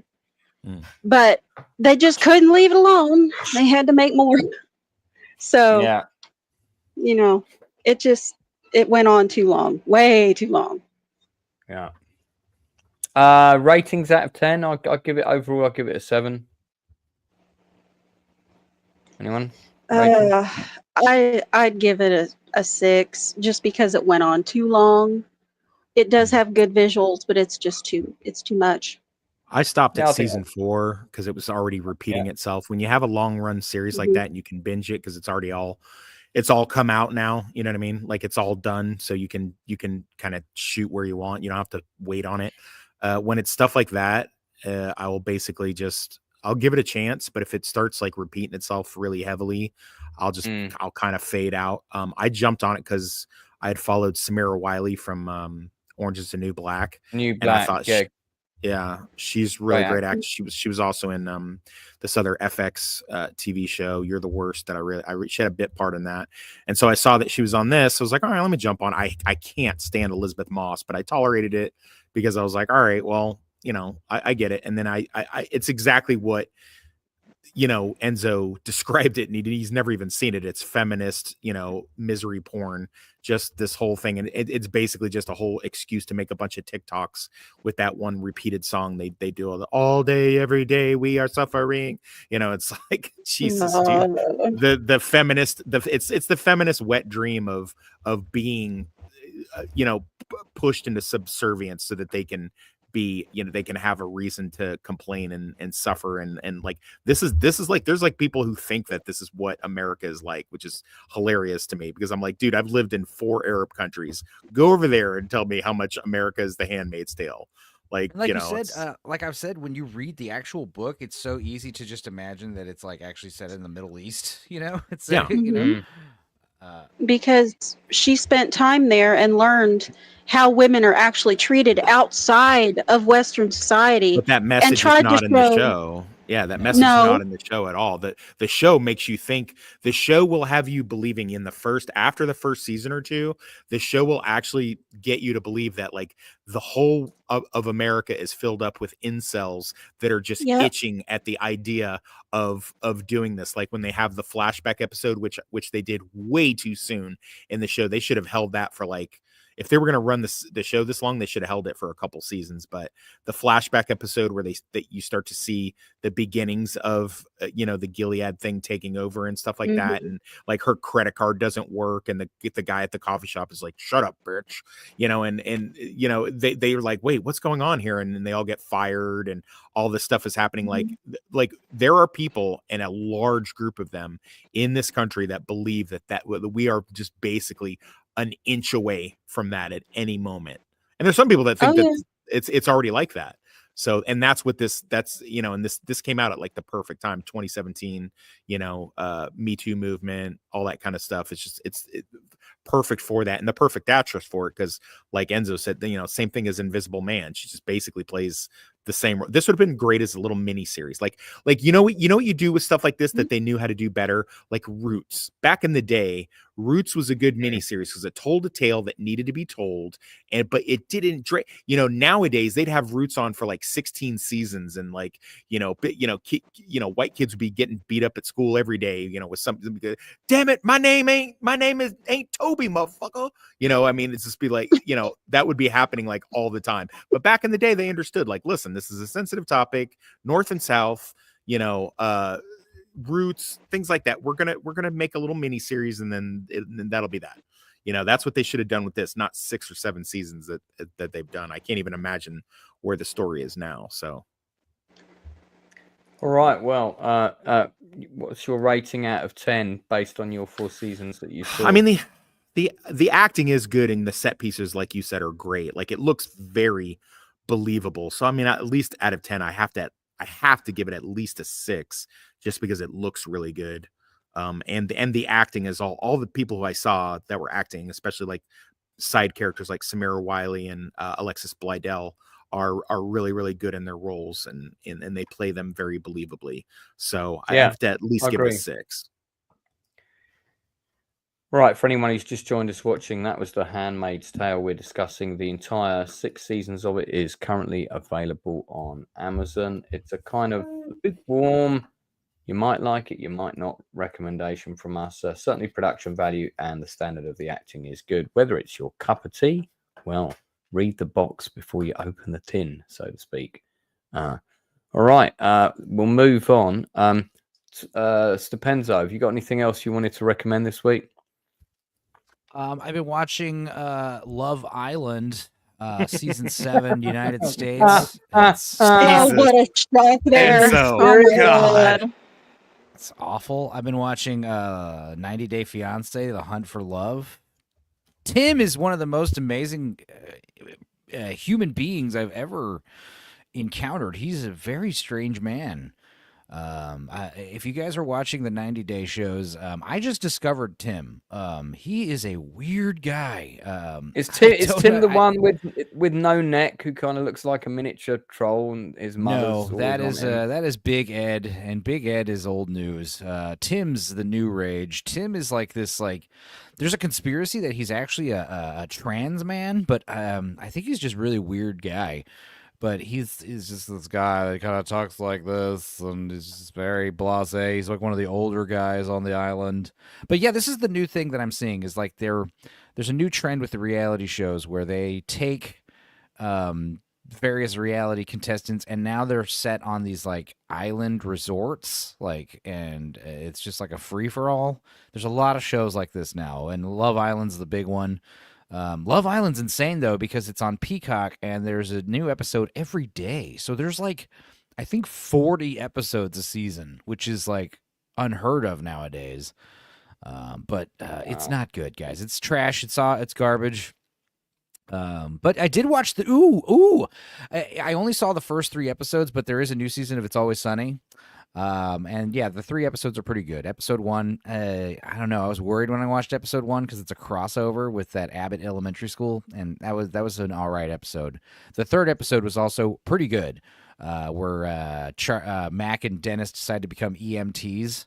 But the 2nd episode of season 17, It's Always Sunny, it is one of the best episodes of all time. It's up there with The Gang Tries Desperately to Win an Award, up there with The Gang Turns Invincible. It is amazing. Is this It's Always Sunny in Philadelphia? Is that what you're talking about? It's Always Sunny in Philadelphia. Season 17, episode 2, Frank has a stroke, or Frank goes into a coma, whatever the episode title is. It is amazing. You could watch it out of its, the show's great too, because you could literally just watch that episode like by itself, and not know anything and still probably enjoy it. Very funny. Very funny. This feels like a kind of almost like a Kiss / Ozzy Osbourne tribute from the cast of It's Always Sunny in Philadelphia. Question is it? Has anyone lived there? Let us know in the chat if it is indeed always sunny there. Lance, Enzo was right about Eddington, spelt with a small E. I'll send you a Def Leppard, spelt with a small D. Pics. Ozzy, spelt with a small O, did his concert as a farewell. What a legend. I'll catch the replay. Okay, don't forget capitals for people's names, Blue. Very, very important. He's probably doing talk to text and driving, but yeah. Thanks for the $5, buddy. Really appreciate it. Yeah, he's probably driving a bus, so that may be his job. So I shouldn't. Hope he does a better job than the lad in Manchester the other day. Did you see that? Is that video of that bus that went up on the pavement? No, and the guy gets up and he still goes in for his beer in the pub. No, not that. No, that's old. That is. Yesterday, a guy in Manchester went under a bridge, ripped off the top of his hut. Get the link. Wounded 20 people. Is there a video? If there's a video, get the link for it. Put it in the private chat. Get the link. Get the link immediately. We need to see this now. This is a new person in my chat. I've not seen Sergeant Giratina before. Hey there, how's it going? It's going very well. We are discussing the latest film, video, and television releases, as well as some old stuff. Just been talking about It's Always Sunny in Philadelphia. If you've seen a new movie or documentary that you want to recommend, mate, pop the name in the chat. We might put it up and talk about it, see if anyone has seen it. Yeah, do you know, I still haven't watched this show. It is good. I probably should, but it's a big commitment, isn't it? Isn't it like about 500 seasons or something? It's like mega. It's 17 seasons, like I said, and some of the earlier seasons are older, so they have like 20 episodes. But man, I don't know. By the time 2nd season rolls around and Frank shows up, Danny DeVito, it's the best show about the worst people. Wasn't some of it taken off though? Wasn't there like a blackface episode that they deleted or something? I've heard probably off of like if you tried to watch it on Hulu or whatever. But I mean, yeah, there's a few episodes. I mean, the show is also very offensive. It's been grandfathered in with the post woke country we live in now. But yeah, I don't know. It's just a really funny show. I mean, everyone to be allowed to offend, otherwise it's not art. It gets funnier the more you watch it, kind of like The Big Lebowski or some of these other movies where, like, you know, the more you learn about the characters and how they behave, the more of these inside jokes. Right. Like, you know, Charlie, he's the janitor. He can't read. He kills rats. You know, he sniffs paint. You know, these are all things that you learn about him. He's the wild card. And Mac, he's like a closeted homosexual. I guess he's out and open now, but he's like this. He's like thinks he's like a lot bigger and stronger and tougher than he actually is. He's just an idiot. Dennis is a you know, womanizer, borderline psychopath, serial killer. Psychopath. Yeah. The implication. It's the implication. Total sociopath with like no emotions or empathy. And Dee is just like a dumb woman who gets made fun of for looking like a bird. But she's very loud and desperate to fit in. And you know, it's like there's so many jokes. And then Danny DeVito, Frank, he's just like a creature in of itself. And then also the side characters, like watching the de-evolution of Rickety Cricket over the past 17 years has been amazing. He started out as like a priest. He's all clean shaven. He's a lovely guy, and he had a high school crush on Dee. And by season 17, he is a one-eyed homeless guy who's addicted to crack. He jerks dogs off for fun. He's got a huge like scar all over his throat. He's been burned alive. It's amazing. That's his first mistake was Dee. Yeah. Also, the evolution of Mac, who's actually one of the creators of the show, but Mac, you know, he started out like, you know, he thought he was like, he's an average-looking guy, thinks he's really big. Then he gets really fat, like, you know, like for real, like for the show, he got like gained like 80 pounds, and now he's like super jacked. So it's hilarious. Like the last season, he just got like super ripped. It's funny. He went on the Marvel MCU diet. I'll have to get around to it. I'll sacrifice one of my Star Trek rewatches and check it out. Oh yeah, dude. Star Trek rewatches. Yeah, I tend to rewatch a series of Star Trek every now and again, so I'll sacrifice one of those. Just get into It's Always Sunny. It's up there with like Trailer Park Boys, like one of those hilarious shows you can just revisit, and it's always funny. I don't know, man. Some of the best episodes, like I said, the gang turns invincible. That's the one where they go to the because they live in Philadelphia, so they go to the Philly stadium, the football stadium, because the movie with Mark Wahlberg came out, Invincible. So because everyone's complaining and constantly asking about public tryouts, they're like, all right, we're going to agree to allow you guys to have public tryouts. So everyone thinks that they're going to get on the football team. And of course, they all suck at football. But what's hilarious is Danny DeVito gives Charlie a bunch of acid, and then the McCoyles show up. So yeah, dude, I mean, there's just amazing shit going on in this show. Yeah, I will sit down and watch it at some I'll have to stage. check it out. I hear great things about it constantly. But isn't it? It's one of these ones that's like shot on a studio, right? In a studio set like Mostly, Friends. Is it that kind of vibe? Well, no. There's several sets that they use. There's the bar that's obviously a set, and there's you know, the various apartments they live that are sets. But a lot of it is filmed in Philadelphia outside. You know, there are a lot of exterior shots like on the street and stuff, and you know, out in cafes and stuff. I mean, it's all over the place. It's more like Seinfeld, really. It's not like a singular episode. I mean, the primary location is. I wouldn't say it's like Seinfeld. Do you mean like Seinfeld, for the setting or for the sets? Yeah, there's the idea is like there's it takes place all over the city, you know. So it's not like but yeah, it's all over the place, and it's one of those shows like the more you watch it, the more you get the inside jokes, and the more you get the lore. In that way, it's probably a lot more similar to like Arrested Development. So like if you like Arrested Development, you'd probably like this. Like, you know, like it has. Go ahead. Like if I bring up Bird Law to someone, they're like, "What? I don't get it." But if you watch It's Always Sunny, like that's fucking hilarious. Right. Bird Law. If I say they'll do it because of the implication. The implication. Yeah. The boat episode. The gang buys a boat. That's another great episode. It's because of the implication. Yeah. I mean, oh, dude, there's an episode where okay, just to give you an idea, this is one of the greater episodes as well, and this is early on. Charlie and Dee try to get on welfare so they can get free money, and then accidentally get addicted to crack. So they're like crack addicts, you know. Like the show is off the rails. It's man. wild. Well, good news, guys. There was no homework last week, but this week I've got a fantastic film. No. The way you're laughing, God. it's What a not. fantastic film for you all to track down and watch. I've already watched this. Sorry. You're giving the assignment before I get a chance to say my picks for the week? Okay, cool. I'm just giving the assignment so I don't forget to give the assignment. You did 3 movies, didn't you? Or I guess those weren't your picks. Oh yeah, that was just what I said. I went and watched yesterday. I mean, okay. I thought we had our picks for what we're recommending. Oh, okay. Well, you can have one more pick. You can have one more pick. Yeah, I have to pick. Al didn't get any picks though, right? I haven't done Al yet. I'm just like, let We're me give just you here.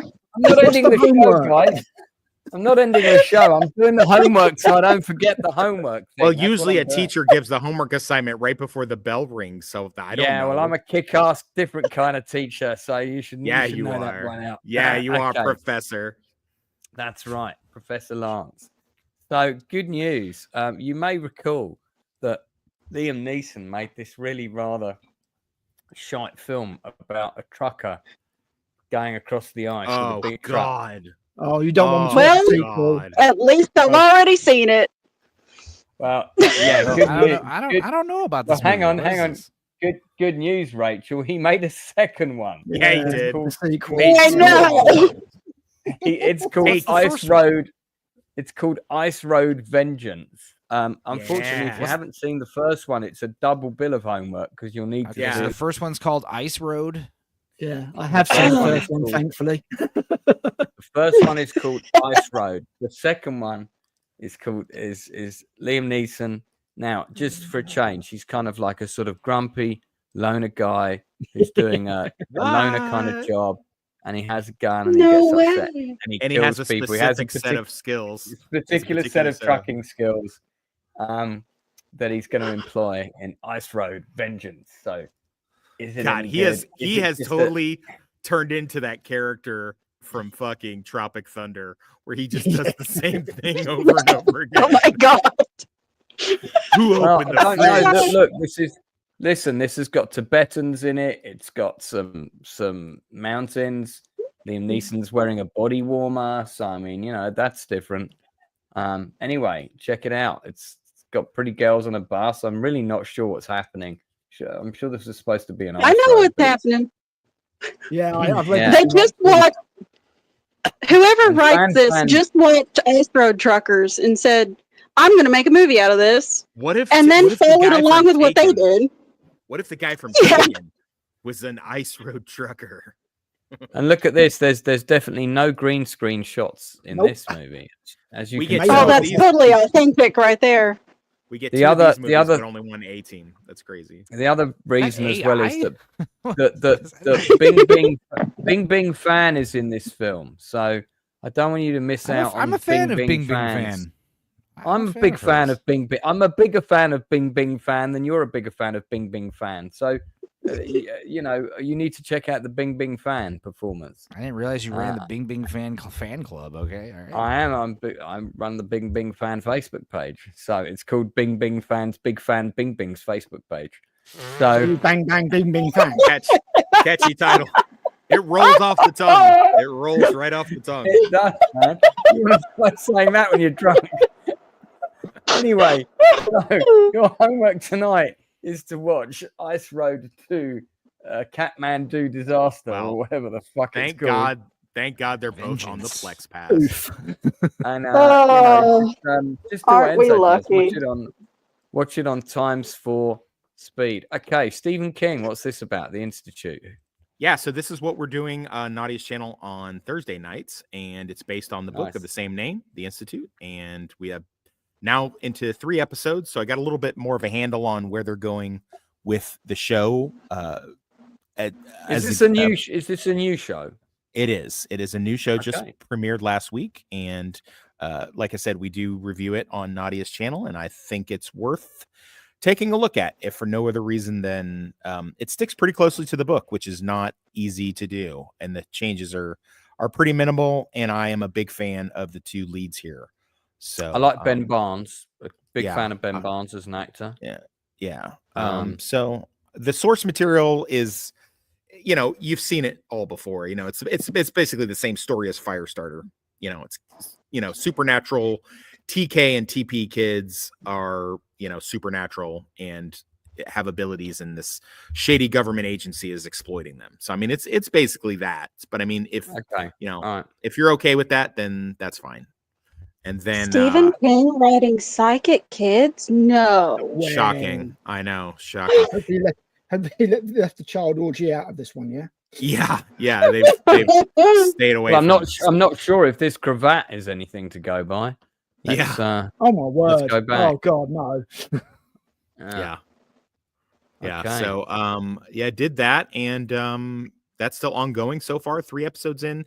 A little rough start, but it was a little blocky at first. It seemed like they didn't know where they were going with it, but it's picked up. And then my movie pick, for some reason, the guy that runs the Plex Pass decided to dump a bunch of 80s teen rom-coms, and the best of them. He dropped like Book of Love, Last of the Teenage Virgins, Summer School, a bunch of stuff.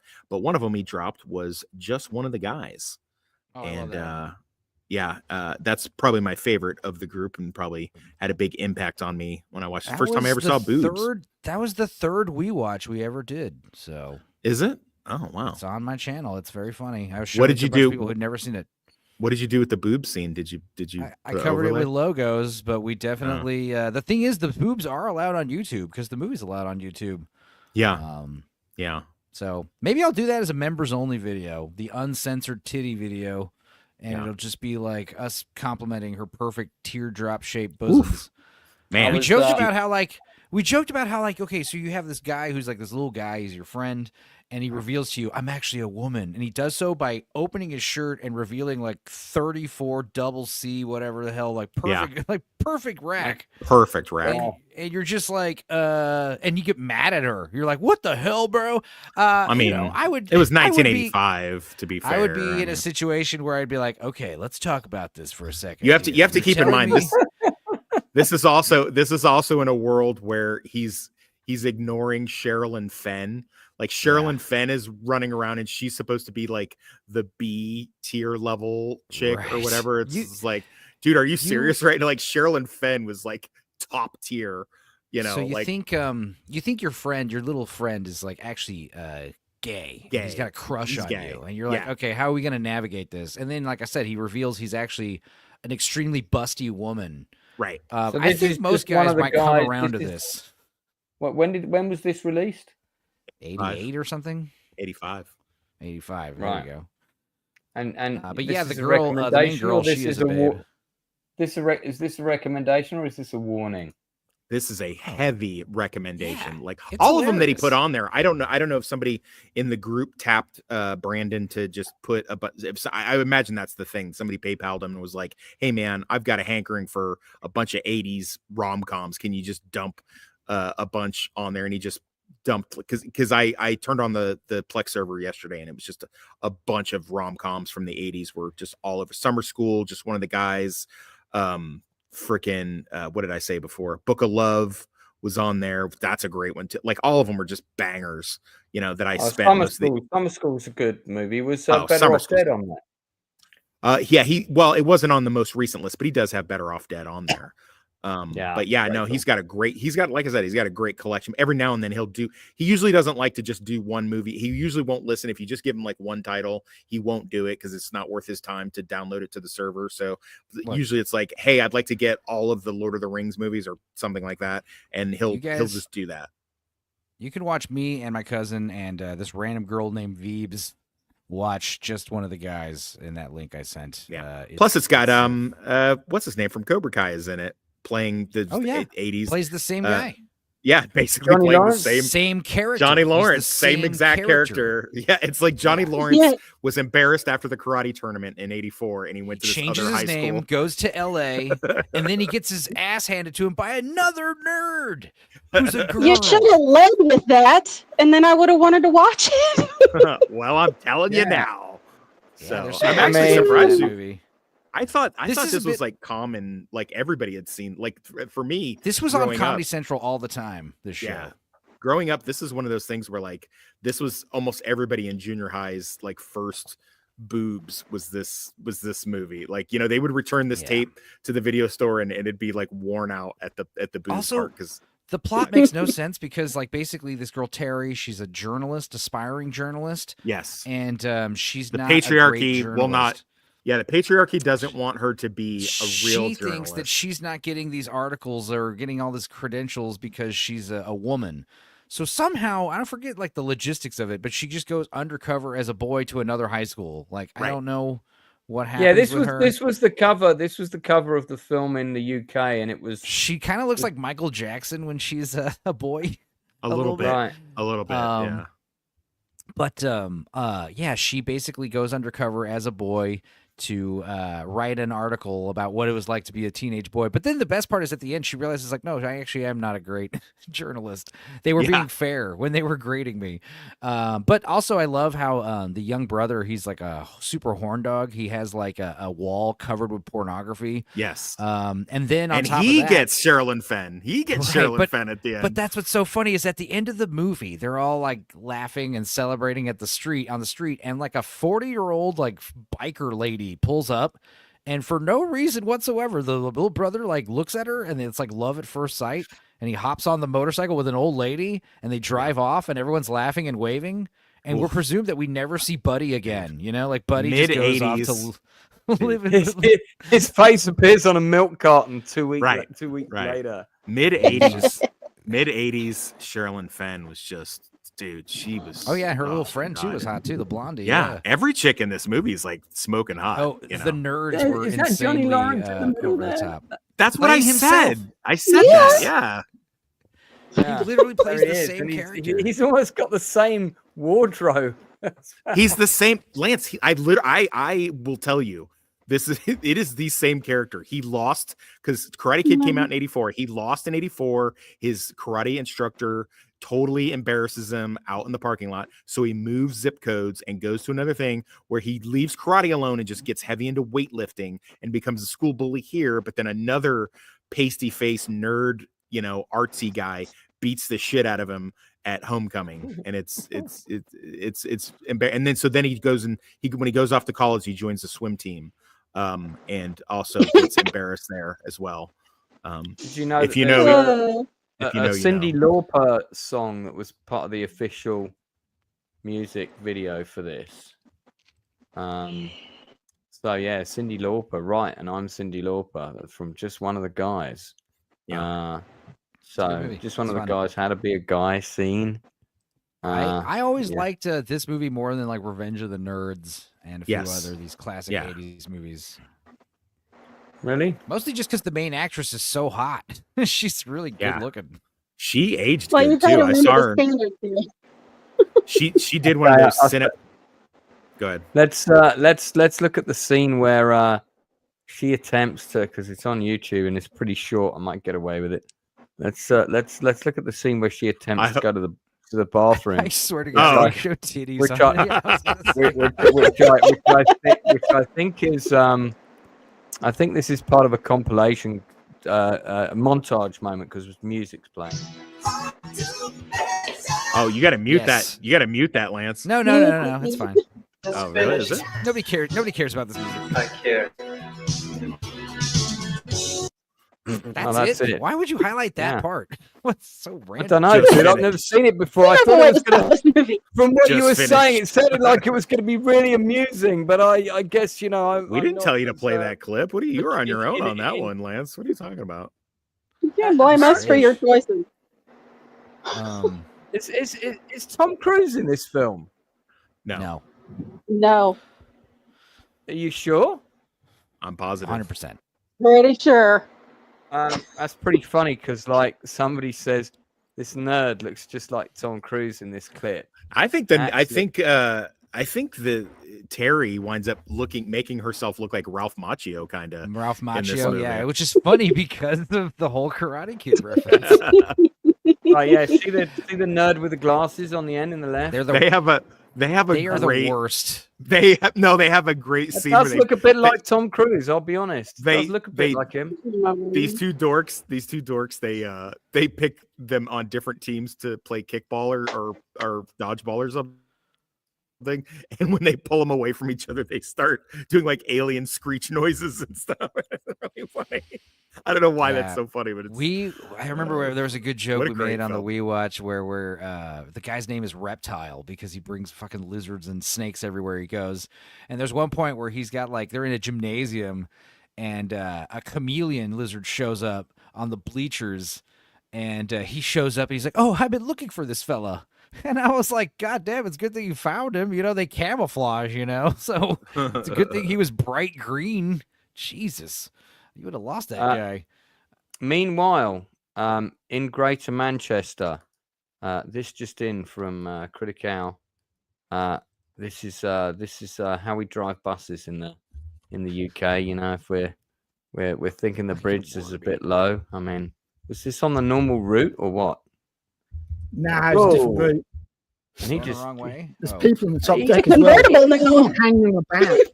There's people in there, right? Yeah, there's a dude hanging on the back. If you look, see the people upstairs. How did anybody not get their head decapitated there? Big ass lawsuit coming up on that one. 17 Oh my god, I would so. And you said there's a guy hanging out the back as well. Yeah, keep going. See him there on the back. See? Yeah. See his legs? Yeah. I saw him. Man, that's insane. Yep. Some big claims coming through there. Yeah. Lucky. Yeah. I don't know what's going on. Toxic's got to go. His sister's calling. Keep it in the family. I understand. All right. Thanks, man. Thanks for coming on. Thanks for chucking some interesting choices. I'm going to watch The Institute on your recommendation. See you later, dude. All right. Well, I guess I think he's already gone. So I'll just remove him out of the room. He's probably already occupied. Critical, if you got a choice, buddy, anything you want to recommend before we wrap up? I do have a recommendation, actually. It's a really, really weird one. It's a little anime series that I found on Netflix, and it's called Kotaro Lives Alone. And the premise behind it is absolutely bonkers. It's a 4-year-old who's living on his own in an apartment. You've got the Japanese blocks of apartments. Did you say his name's? What's his first name called? Kotaro. So that's K-I-T. K-O-T-A-R-O. Kotaro. And his neighbors gradually find out that this kid's living on his own. This is a bit weird. So they start act like guardians for him. But it's you find out more about him as time goes on. So he speaks like this high feudal lord. So he's very well spoken all the time. And you find out it's because one of his favorite TV characters speaks like that, because he's just a young kid, so he's just copying him. And as the series goes on, it's about 10 episodes of half an hour each, so it's not massive. You just find out more about him, and then he starts to affect and change the lives of all the other residents in the apartment block. And it's almost like a Japanese Amelie. It's a really I've got it. Sounds really good. Series. It's really good. How many episodes are we looking at for 10, our commitment? About 10 episodes. Okay. They're not long. Way, guys, you got the guy in the grey tracksuit is a manga artist, but he's a slob. He's not really sort of doing anything with his life, and he gets affected by Kotaro. The guy in the pink, purple leopard skin jumpsuit is a guy who's estranged from his own son. So obviously he has a certain relationship with this young 4-year-old, and you find out why the 4-year-old is on his own as time goes on.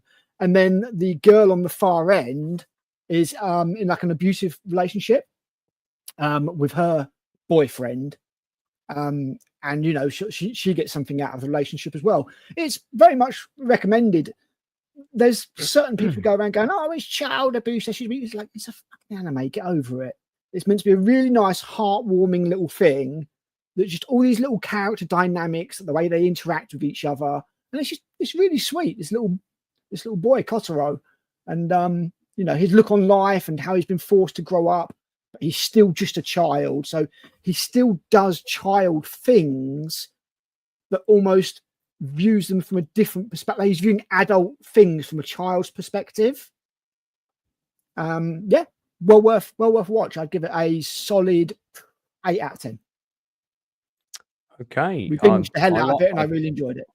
I do like the sound of that, so I will definitely give that a watch. By the way, I'd like to thank people that have recently subscribed to the channel. There's been quite a few of them in the last couple of months, and we are just 15 subscribers away from 5,500. Outstanding. So I crossed 200 the other day, and I was happy with that. I mean, do please subscribe. It's so hard to get new subs now. Even you know, I mean, I know for a lot of people, it's, honestly, you want to hit that first K, and I know that's it's a brutal space. It really is. I'm here for it. You know what? I prefer get slow actual growth from real people as opposed to an explosion of bots or people you don't even think are real. That's always weird, man. I don't know. And I'm not just talking about YouTube too, like Twitter. I was joking about the other day, like every day my additional messages are just filled with like dozens of like, you know, spam messages from bots trying to either quote get to know me or you know, stock folder wallet nonsense Bitcoin. I'm just like, go away, please. I'm gonna have to start turning off to where like you can't message me unless I follow you or something. Certainly had a fair share of those in my email, but yeah, it's been pretty slow growth actually. So I suspect these are mainly genuine subscribers, which is nice. It's good. So we put a lot of different fingers out there. You've got like obviously the industry interviews. You've got this show. You've got your own creative sort of directing stuff and your plays and that kind of stuff. Well, I've had to slow down a bit recently because I've the other thing I need to talk about, of course, is that we have just had the auditions this week just gone for 7 Magnificent Egos, of course, which Stupenzo will know all about because he did the wonderful poster for me. More posters to come, which I know Enzo can't wait to design because we're going to need one for each of the cast members. I've literally been making posters this whole show. Like that's what I'm doing right now. Yeah, I figured that. But yeah, so we've got the new. We've got the play itself is already booking in London. It's on for 6 shows only in October. We are already selling tickets, so people are already buying them, which is great. We've got a bit of a cast reunion of All in Good Time, which is the movie I shot for Mulder and Critical Drinker. A lot of them are coming on Sunday, the 19th of October. So there's a good chance a fair few of that team will be there that afternoon. So that would turn into quite a good networking event for people for the industry. But yeah, we got 2 matinees, and I just did the auditions. I'll tell you what was great about the auditions this weekend just gone. Sometimes you have an actor that comes in and nails a part exactly as you wrote it. And I don't want to say who that was because I'm also auditioning more people tomorrow. But yeah, I had somebody come in and this person was so good. And somebody else had read the same role a few years ago. The play's gone through lots of development. It's gone through lots of different cast readings. But this is the first time it's being performed in a real theatre. And we've had various actors come through and do different read-throughs of the whole play while I've been developing it, because that's the best way to develop it, is to hear it be read out loud or performed in front of you. And these are some of the people that came in for the casting the other day doing various bits and pieces for me. And there's me in a cowboy hat. It was a terrifically fun day. It was really good, and everybody really put a lot into it, which was lovely. But yeah, there was just one person in particular who absolutely just the role was exactly as it was in my head. It was exactly as this person had done it 5 years ago, and I thought, I'm never going to get somebody as good as that person again, because they're no longer even in this country. And this person came along.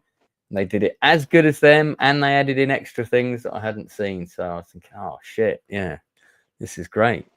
So This guy's going to hear this and demand a raise. He's going to be like, oh, I heard your stream. I want double money. I'm doubling my fee. Well, unless we get a sponsor who comes in with big wads of cash, I'm afraid the fees will have to stay as they are. But okay. Yeah, we have got a couple of people that I think are going to try and help out. I meant to ask, Lance, what did you think about the news about the new potential Judge Dredd film?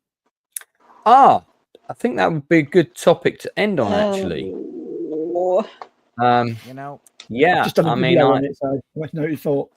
Well, listen, there's often things coming out about this, announcements about this director is attached to do, the new James Bond, or this person's going to do this, and a lot of these things are often speculation. We've had a recently, like Taika Waititi was attached to make Akira.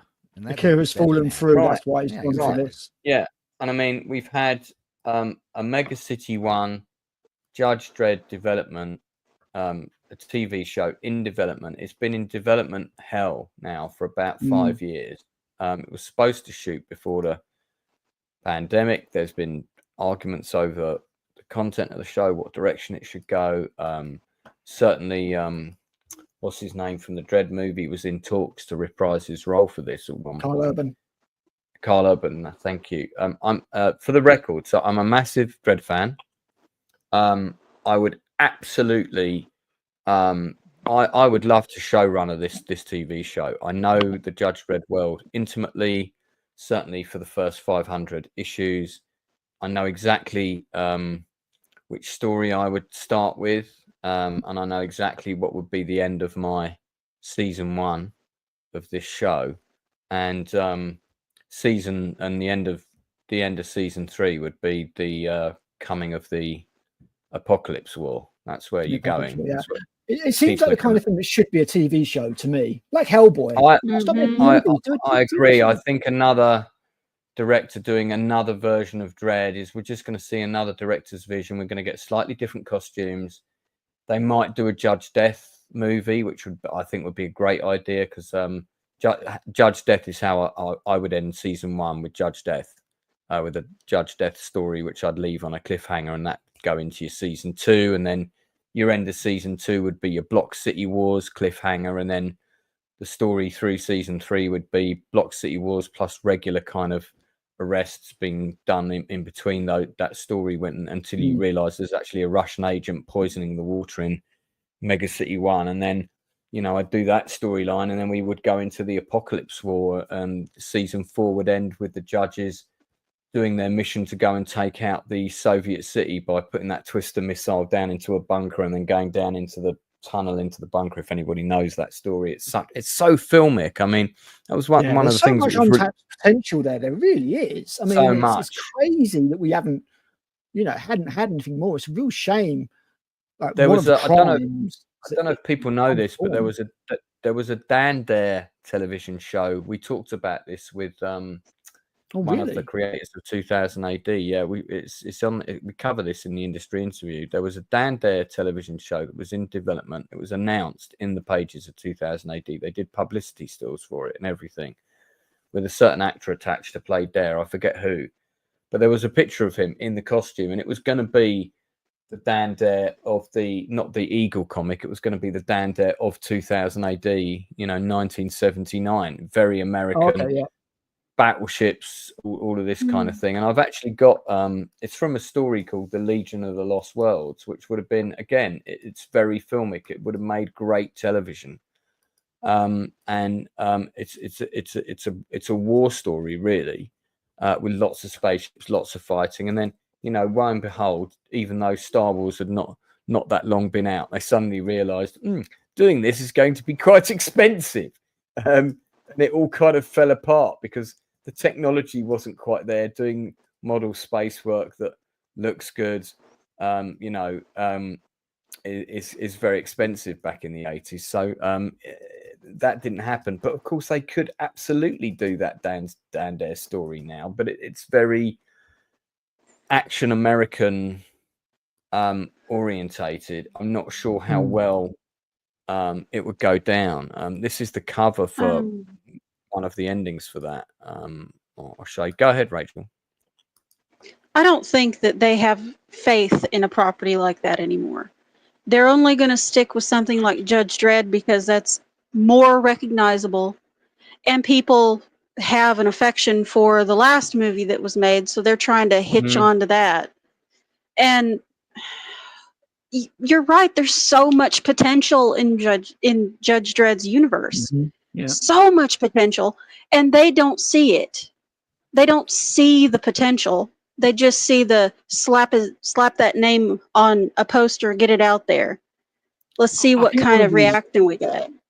I think one of the main problems I have with Judge Dredd is that I'm just terrified that somebody will try and hijack it politically and make what is actually quite a satirical take upon certain things really like on the nose, obvious, and just that's my concern. It's something you've got to get right. I have the same feeling. I'll answer this question because I know Drew's a big Dredd fan. If I was doing a Judge Dredd TV series, I definitely would not do the Judge Child. Why? Because that's an adventure that takes place predominantly in a spaceship away from Mega City 1, and would be a show like Star Trek, because it's they're in a ship, they're going off world, they encounter various different entities and civilizations, a planet that tries to eat them, and various other things. It's like Star Trek. It's not like Judge Dredd. And I actually didn't like that story. I thought that story was fucking weak. I'm just going to say. Cursed Earth, again, you can set stuff in the Cursed Earth. The Cursed Earth is interesting, but again, you're taking away the environment of Mega City 1. You're taking a number of characters and putting them in an obscure environment. Same with Luna 1. Robot Wars, I would love to do. I'd probably have the Robot Wars as the pilot. And start it straight in the Robot Wars, with the Robot Wars happening, and maybe the judges. I would actually rather just something smaller like the previous movie, like just Dredd versus another batch of criminals. Just a nice little. That was kind of the appeal of the Dredd movie, the recent one, because the Sylvester Stallone one tried to get really big with it, And honestly, the hyper-focusedness. Didn't know what they were doing with that film. It was all over the place, and it was the original cut of that movie, by the way, was massively violent and had loads more action in it, and it all got cut. We can't have that. I do definitely think it's time to see Judge Death. I really do. I think it's time to see Judge Death would be good, because Judge Death actually is a small story. It's just with very big, horrible, powerful characters. I would love to see Judge Death, but definitely kind of needs it. I know the Judge Child is popular. I just didn't personally like it, and it went on way too long. Although the guy who had Jigsaw disease was quite funny when his face started falling apart. The Jigsaw disease guy, I do remember that. But yeah, some of the ones I love is you get like a really short one shot, or 2 parts maybe, Judge Dredd story that it's made for episodic TV. I think that's what your first Dredd season should be.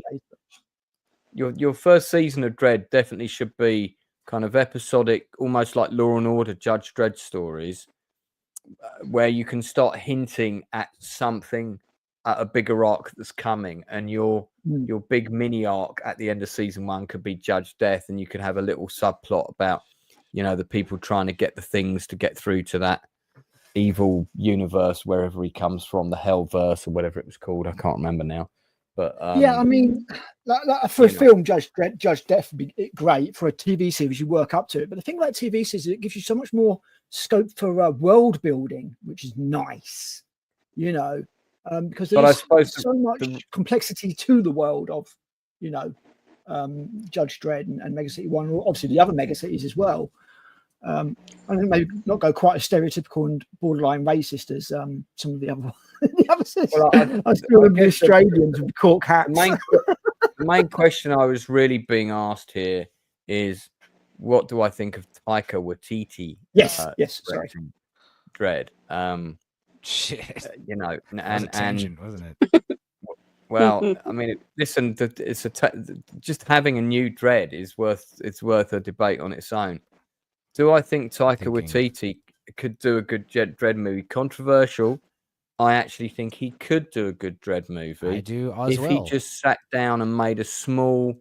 I don't think he should try and do a big Danny Cannon type Dredd film. If he does what Enzo suggested, does a small Dredd film with his humor, because there's a lot of humor in Dredd. I mean, RoboCop is basically a Judge Dredd film, really, but with a robot instead of a judge. It's very much that kind of world. It's very much that tone. The comic had a lot of jokes in the Dredd stuff. I think it depends which Taika we get, because like there's the Taika that did Jojo Rabbit, which is a very funny film with some really serious, heartfelt moments of pathos.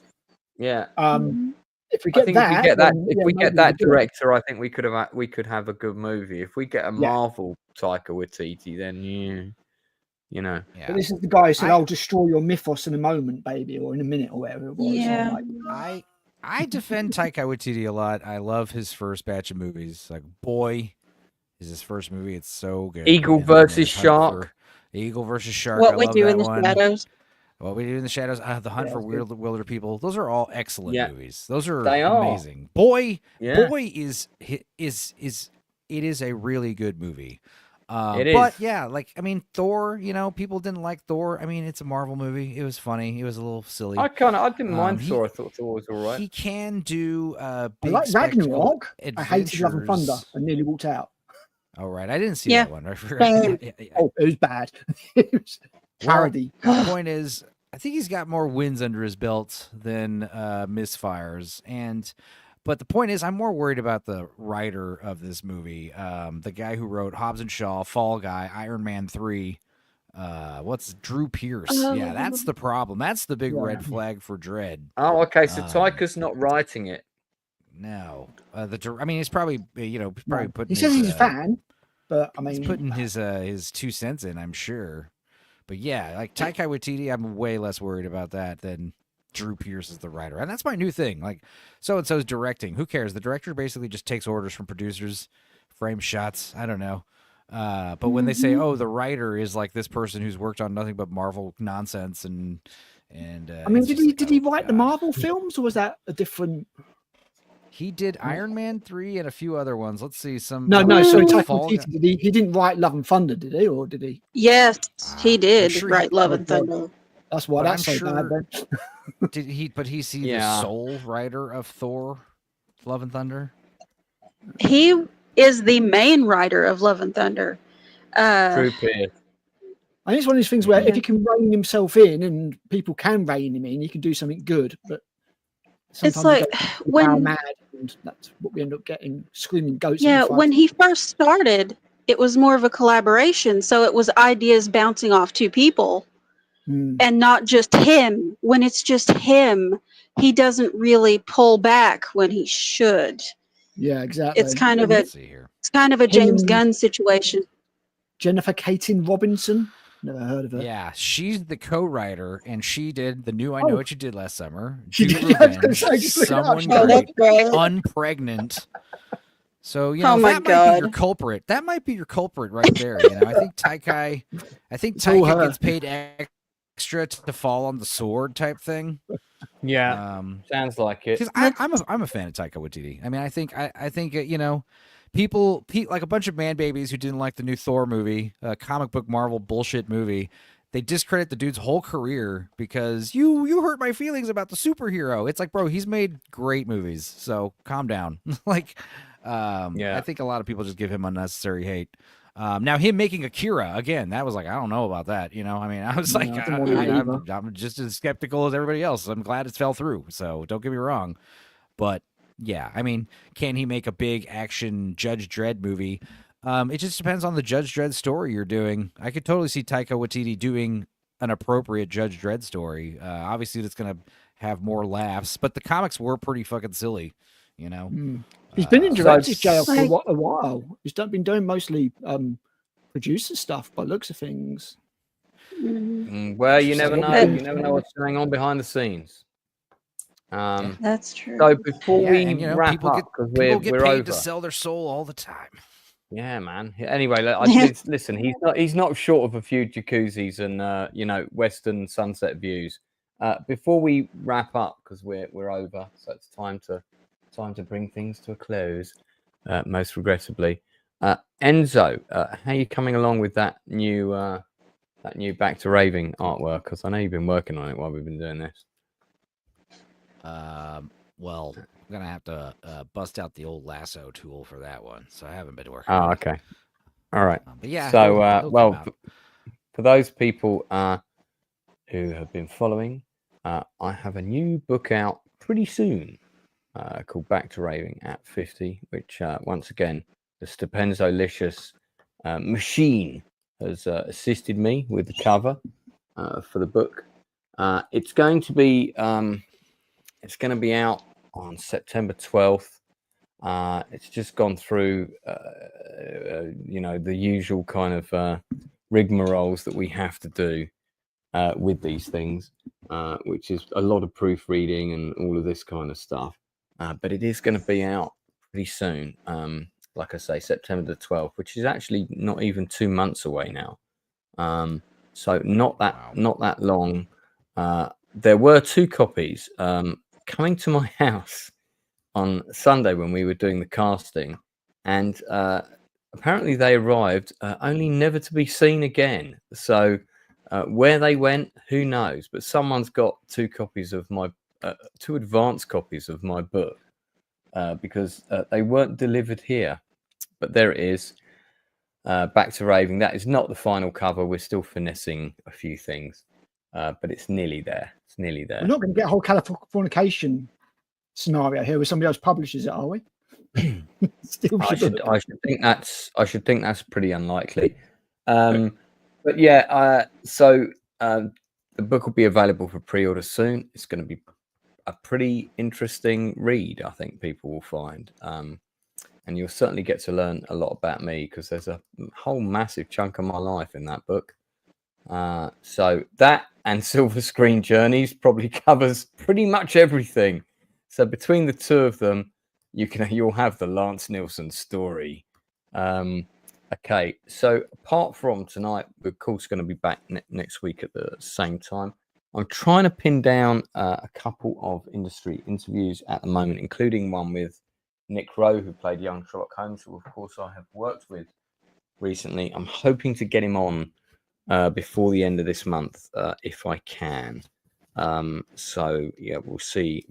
I've also got a shitload of doctor's appointments coming up, so hopefully that won't interfere with anything. And of course, on the 14th of August, we are having a group discussion, hopefully with as many of the same panel as are here now, because in addition to that fantastic homework of Trucking Ice Road 2, we also, of course, have to watch the new Alien show set on Earth.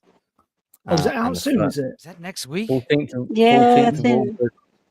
14th of August, the first 2 or 3 episodes drop, I think, in one go. I will reserve judgment. We are. Yeah. God help us all.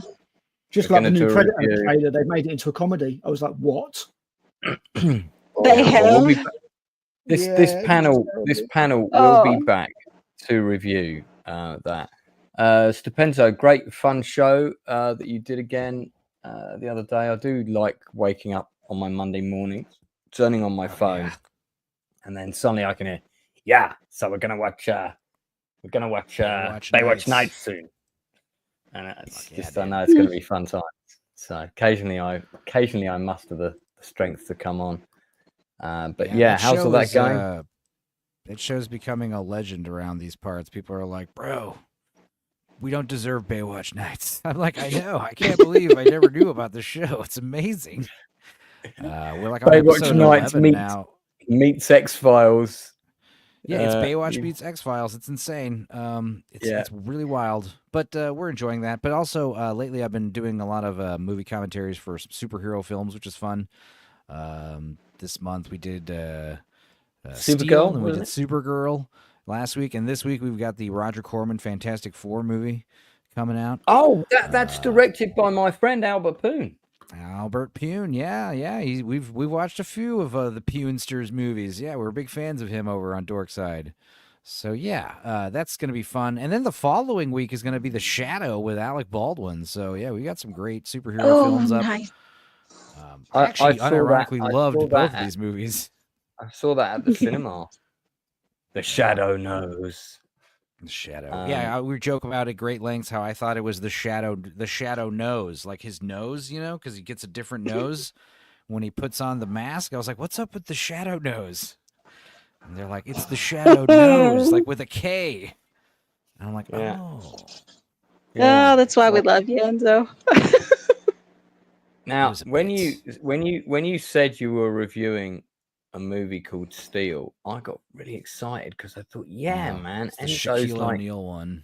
He's tracked down that really obscure movie, and he's doing a review of it. I've got to check this out. And I was like, oh fuck, it's a superhero also, film. I'm not doing reviews. These are more like reaction. Well, you know, whatever. Yeah, I'd be up for you doing a commentary of Steel starring Lee Majors from 1979, Jennifer O'Neill, Art Carney, and George Kennedy. A building. Yeah, they reached for an impossible dream and built a miracle. And I love the way that they try to make the cover look like Die Hard. Got the building, it's kind of shaped a bit like the Die Hard building. They put an explosion at the top and stuff. Let me tell you now, this is not an action-packed movie. But it is kind of interesting, and it does have my favorite bad guy of all time. Not Lee Majors. My favorite bad guy of all time is B-movie bad guy King, who was in The Sword and the Sorcerer. He was in Invasion USA, and the interesting thing about the actor, and you can find an interview with him. Can I guess who it is? You can. Hang on. I know his name. Does he look like an old woman? Is it? Yeah, his face is fucked up. Is it Richard Lynch? It's Richard Lynch, isn't it? It is Richard Lynch. He's so good. He's such a good actor, and the reason that he was able to carve out a career is because he was off his face on acid. And he actually managed to burn his face, which is why he's got this really kind of like rough face. But I that face in the werewolf movie from the 90s, the Mystery Science Theater did. But that face is what got him all his work, because he then got cast as basically the B-movie bad guy. But he's a great actor. Sadly, no longer with us. But I absolutely love him in anything he's in. He's always really interesting to watch. And just one of those actors. Razorhead, thank you for putting up Silver Screen Journeys. I do appreciate that. There's the UK link. I put for the third time, I did put the link to the We Watch we did for just one of the guys. So you can watch my channel for the first time and check out that movie Toxic was talking about at the same time, 2 for 1. Yeah. Great stuff. Critical, you got anything you want to plug real quick? I've just done my Just Dread video, so people can go and watch that.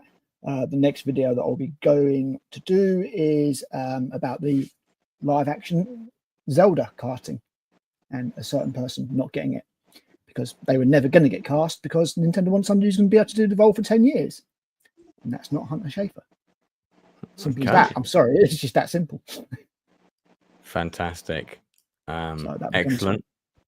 Very good. Rachel Percy. So if someone wants to get their own painted portrait of B-movie bad guy Richard Lynch uttering that immortal line, "Welcome to the United States," where can they find you? They can find me on my Instagram, which I do believe is linked in the description this week. So that's a bonus.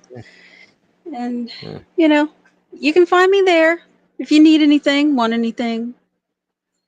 Yeah, or just to talk to me. I finally got round to redoing the descriptions and stuff and updating shit that I should have done bloody ages ago. But that's because I don't have an assistant working in another room doing all this minutia for me. I have to do all this shit myself. Okay, well look, that's it from us this week. Just remains me to say thank you to Toxic, who had to leave early. Always comes up with interesting choices and interesting comments. Always great to see what he brings to the party. my regular co-host, of course, Stupenzolicious, and much gratitude to you, sir, for the various bits of posters and artworks and thumbnails and things that you keep on doing for me, which I am forever grateful for. Critic Al for not sending me spiders in the post. Much appreciated.